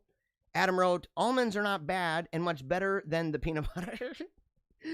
Oh, they might not be as bad as the peanut butter, but they're not as good, if you know what I'm saying. And I'm only saying I'm doing the almond thing because I need fats, right? When you're doing carnivore, you're doing keto, stuff like that, to remain in ketosis, you got to limit carbohydrates and maximize fats. And so sometimes, you know, if it's late at night and I'm sitting there and I'm, you know, thinking like, what am I going to do? I might eat some almonds. I'm not going to lie. Or just, I guess the evidence has declared that I apparently eat spoonfuls of peanut butter, but not that much. Fat Slob Friday. Yeah, and KMO, by the way, KMO, is it the same KM yesterday that was asking about the anime, what I advised? Because I saw the tweet, used my answer of Vampire Hunter D, used it to provide a suggestion to Stephanie. I don't know her last name. It used to be Nichols. Stephanie. She's a writer over at one. She does stuff with 1 Peter 5 and elsewhere. But yeah, Stephanie. And so I thought it was hilarious. He's like, yeah, Paleocrat recommends. Because she's going through some stuff. You know what I mean? So I said, well, you might have to add to that. You know, as her unofficial doctor. I would prescribe her in the AM Vampire Hunter D, in the PM Vampire Hunter D. What is it? Bloodlust? Is that what the second one was? They're both really good. They're good in their own right. I like the second one a lot. Okay. On real health issues with losing weight, thyroid issues are real and awful. And sometimes thyroid issues can happen because of the way we eat. I mean, it's just true. I mean, so we need to be very careful about that and say, how did we get that? A lot of times it's because the way we eat. Not every time, but we have to be able to make general food suggestions and food recommendations and food to say, look, you know, here's the ordinary way that people behave. And then you recognize the idea that there are outliers. So I generally agree with you. Yeah, I don't diminish anything. It is not just the thyroid. There'd be a number of different things that could cause that could cause issues where you're retaining weight. And most of the time, it's actually something pretty bad. And many times it has to do, and it can be affected by things that we eat. Brian says, cut out processed food, eat homemade. It's an easy, go, you got to do it. Yeah, Chamald's ads, seeking for low tax U.S. ops. Not sure. Biden is a high-tax socialist abortionist politician who chose anti-Catholic bigot Kamala, who formerly called him racist and rapist. Totally went on totally true. Camo says, cut out pop, processed foods, constantly eating fast food. Yes. Yes. Yeah, Nuno, for those types, any kind of self-improvement will get you mad points in the old F scale. Yeah. All about lowering the bar for society in every possible respect. Yes, that's what I'm saying. We got to raise the bar. We got to do it together, guys. Rock bottom egalitarianism. Yes, man. Zach, He-Man, I have the power. Yes, the meme. By the way, my wife did that. You got to look at the face. It's awesome, man. And my wife, she made that. We're going to see another one very soon here. Yep. Facebook user talked about Mary-like standards of dress. It's true. Last comment I'll talk about. Doing everything you can within your power to be healthy should be encouraged, whether it be diet or exercise or both. Sometimes exercise is very difficult, and not because of weight or laziness. Sometimes it can be due to back issues. Okay? Yeah. It is totally, totally true. All right, guys. Here is the deal. Meme time. We are going to the transition. We are doing it, guys. Here we go. And we got to come up with like we got to come up with some music, man. We got to come up with some music. That's like, oh no. I can't. Oh. It was scrolled down so I saw some of it before. No, I got to close my eyes, but I can't. Got to close my eyes, but I can't. Okay, see, I've set this up with Allie, and that way, and we're going to have to work on it. And that way, I want to have music for the transition that is like, do, something really cool like that. I mean, that's obviously a very cool beat that I just did. You can use it for all the popular songs. But some kind of a transition that says, okay, it's time for the memes. Woo! Having that guy where he goes, wow. And he kind of does the winky thing. I would love to have that. Something intense, get everybody pumped up. Because if I just say, okay, everybody, let's look at some pictures. Then it's like, blah, blah, blah. So we need to make it jazzed up, guys. We need to make it real jazzed up. Oh, come on. Even with the straw, sometimes you end up spilling. Here we go.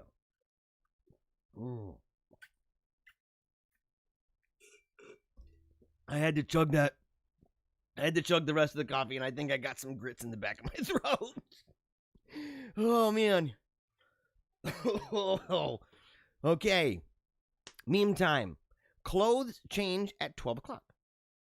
Glass slipper is still glass. What's up with that, by the way, guys? Is there like some kind of a study that's done about that? Have you thought about that?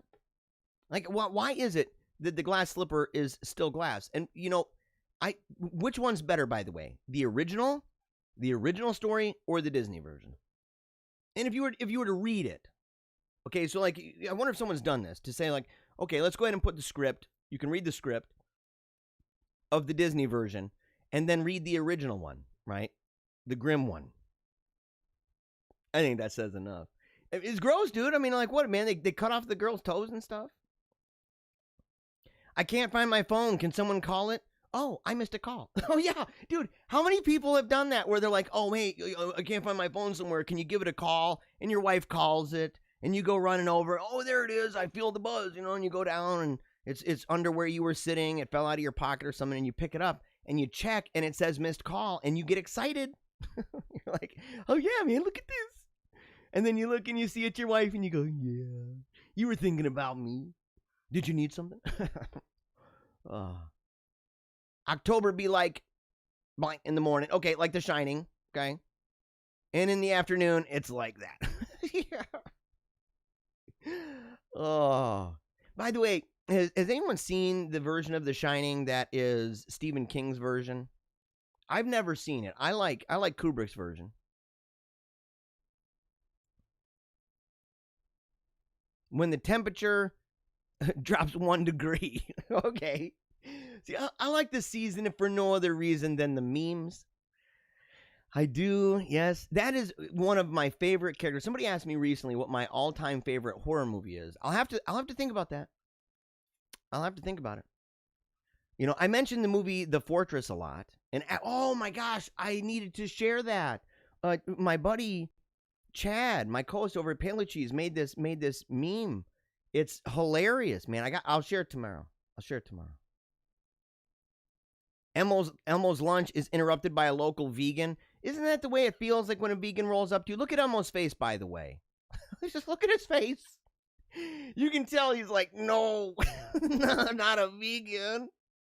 Not a vegan. Spent so much time chasing others in their dreams, I forgot to chase my own. Okay. Oh, yeah, man. It's true. You know what I mean? It's totally true. I get that. I've been running around in other people's dreams and nightmares for so long that it took a long time for me to finally chase my own. I feel you there, Freddie.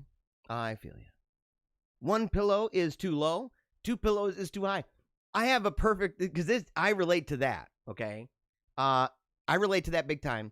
The thing is, though, is I have this pillow from a chiropractor in town, and it was meant to be kind of a scientific-y test. I never got back with him because COVID ended up happening, but I've had this pillow for a long time, and I'll have to share a picture because it's awesome. It's kind of a weird shape, right? Kind of a weird shape. It is perfect. In fact, I hate sleeping with any other pillow now, ever. I need to tell him that. Born to meme. Okay, yeah. When a patient comes in with crippling depression and all you did in med school was look at memes, 500 milligrams of rare pepes. Yeah. If somebody does that to you, would you be like, hey, you should, as your doctor, I prescribe 500 milligrams of memes on Paleocrat Diaries. Yeah, you got to do it. Okay, so I guess, yeah, okay, these are back because I skipped over some of them. Okay, we'll go through the ones I skipped because these are good. I don't know. I still don't know who made these. Instruction massaging baby. The right way and the wrong way is the karate chop motion on the back of the baby. He's like, oh. Oh, man. Let's see here. That was my favorite one. That one is the one I was laughing so hard I couldn't hardly stand it. Stimulating baby, you got the TV up there. Bonding with the baby, a hot cup of coffee. Oh my gosh, man. Yeah, unsafe, putting the baby down. Clearing baby's nose. But do you guys sometimes pick their little noses? Do you do that? I mean, you see a little boogie. I mean, I know it's some people might be grossed out, but if you're a parent, you're like, yeah, of course. You end up doing stuff, man, you never thought you'd do as a parent. Putting baby to bed. Yeah, in the drawer. That one. Yeah, it's not as funny. Baby proofing your home. Yeah, just pulling out the wires. Yeah. Choosing a babysitter. Okay, we went through the better ones. Testing a baby bottle. Sticking your tongue in it.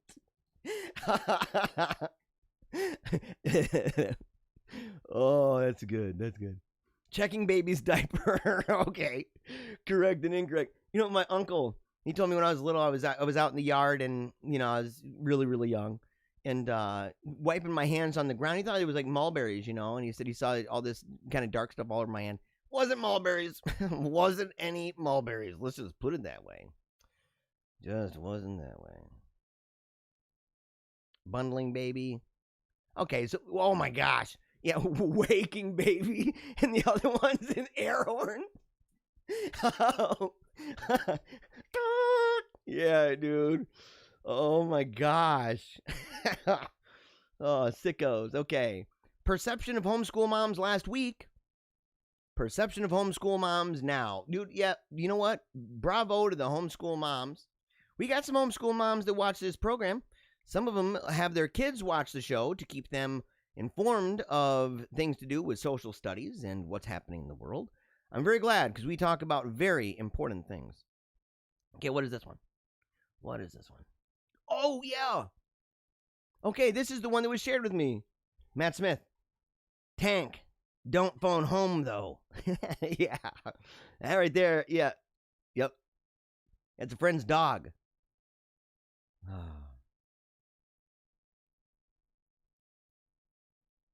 Let's see. What's this one? Where's Wally? Coronavirus edition. Is this real, by the way? Yes? Dude, it. Oh, there he is. Okay. Yeah, he's the only one on the beach. Everywhere you go, he's the only one. Well, there's cops obviously looking for him. It's like a hybrid of where's Waldo? Did it say Wally? Yeah, where's Wally?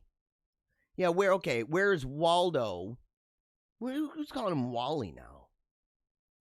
Yeah, where's Waldo? It's like a mix of where's Waldo and where in the world is Carmen Sandiego.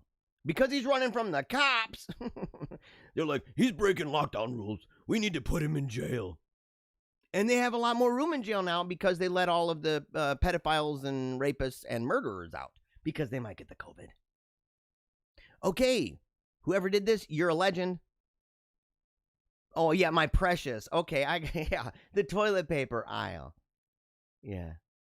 If 2020 was a slide, oh, man. Yeah, look at that slide. That would be really wicked. By the way, it would be 2020. Yeah, it would be. Son lost a Lego Stormtrooper. Dude, yes, I found it.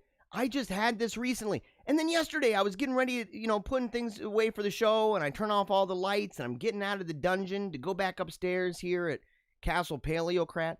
I go upstairs, and what happens, man, somebody brought a chair down here from the kitchen. Brought the chair down. I don't even know what it's for. It's just sitting there right in the middle of the room. But all the lights are off. And so I'm navigating, kind of like doing the, daredevil thing. Like, I'm getting my senses heightened, closing my eyes, walking in the dark kind of thing. And I'm walking and blam, and I hit this chair with my foot. It hurt, man. It hurt. I stepped on something not long ago. It left a mark pretty deep like that. Yeah, pretty bad. Oh, speaking of pretty bad, coffee filter. Dude, it is such a dad thing, isn't it, guys? Dad humor. Kid, sobbing. Something happened to my toy, Daddy. It's not making sounds anymore. You. Yeah, man. Me thinking a road trip with kids will be fun. 10 minutes into the road trip. Yeah, okay. It's true, dude. It's true. What's that one on the right from, by the way? That's terrible. I gave my son this book to read to prepare him for what it's like to be an adult. What does it say? I hate everything. And it's got unicorns and rainbows on the front. Dude, I need to get that book. I hate everything. Or write my own version of that. Other moms at school drop-off, me at school drop-off. Moms, do you relate to that, by the way? Not on this show. As I said, our demographic is hot moms. Lots of attractive ladies watching the show. It's good. I mean, all the other shows that are similar to this, they got a bunch of dudes all the time. Nothing but a bunch of boys. And over here, we got ladies. Yeah. Ladies, you know what's up. You know what I'm talking about. You know what I'm talking about. How my kid smiles for $200 package of school pictures. Dude, okay, I feel badly because my brother did this.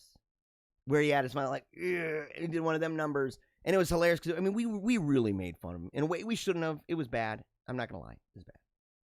Random person without kids. I heard boys are easier than girls. Have you heard that? Yeah. Parents of every boy, hold my coffee. Yeah. Oh. But at that age, yes.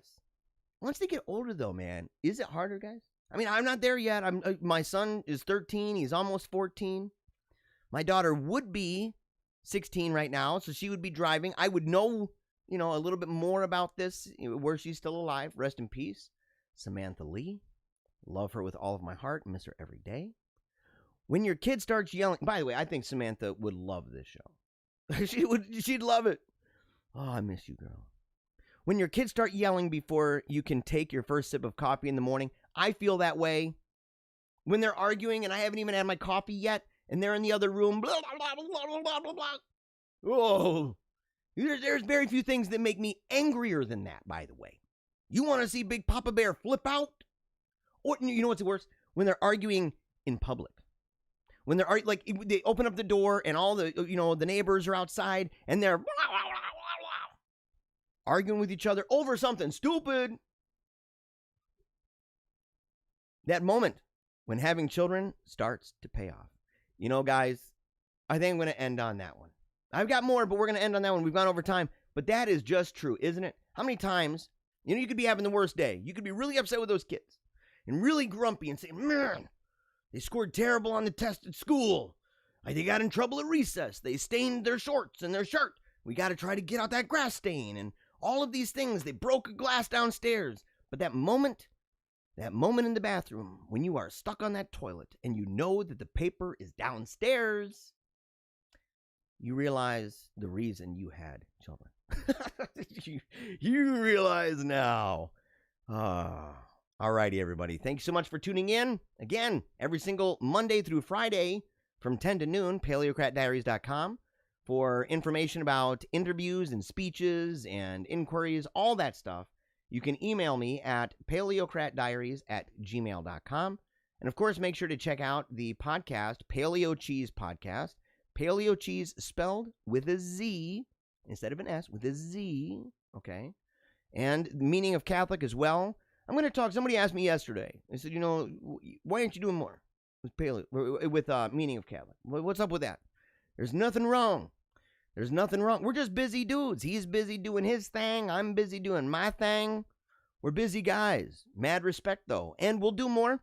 Okay, he's invited me to do some stuff, and so we'll see. But it keeps me pretty busy, guys, and I'm all falling behind even on this. But make sure, of course, for all of that, for everything, paleocratdiaries.com, and make sure to check us out on the Wix.com app on the App Store.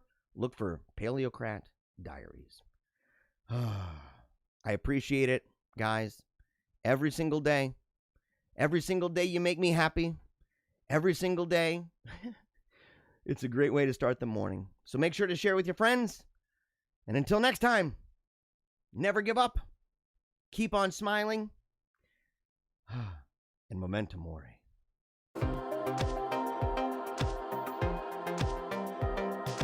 If I don't talk into microphones, I don't make that mad cash. Making all that money.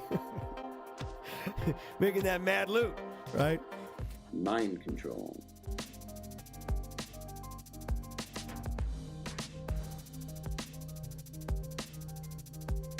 So we see the minority elite imposing their ideology on an unwilling and resentful populace. This causes a backlash. People get ticked off. The left is working long and hard to make us feel as if we've done something wrong. Worse yet, that we are the problem. Don't let people just rip on your heritage. Don't let people just rip on your traditions. Don't let people rip on your heroes. Stand up for what you believe, what made you who you are. So unless this disenfranchised majority began standing up for what they believe in their heart of hearts to be true, I think we'd be left with nothing more than a dirge, and maybe a funeral procession.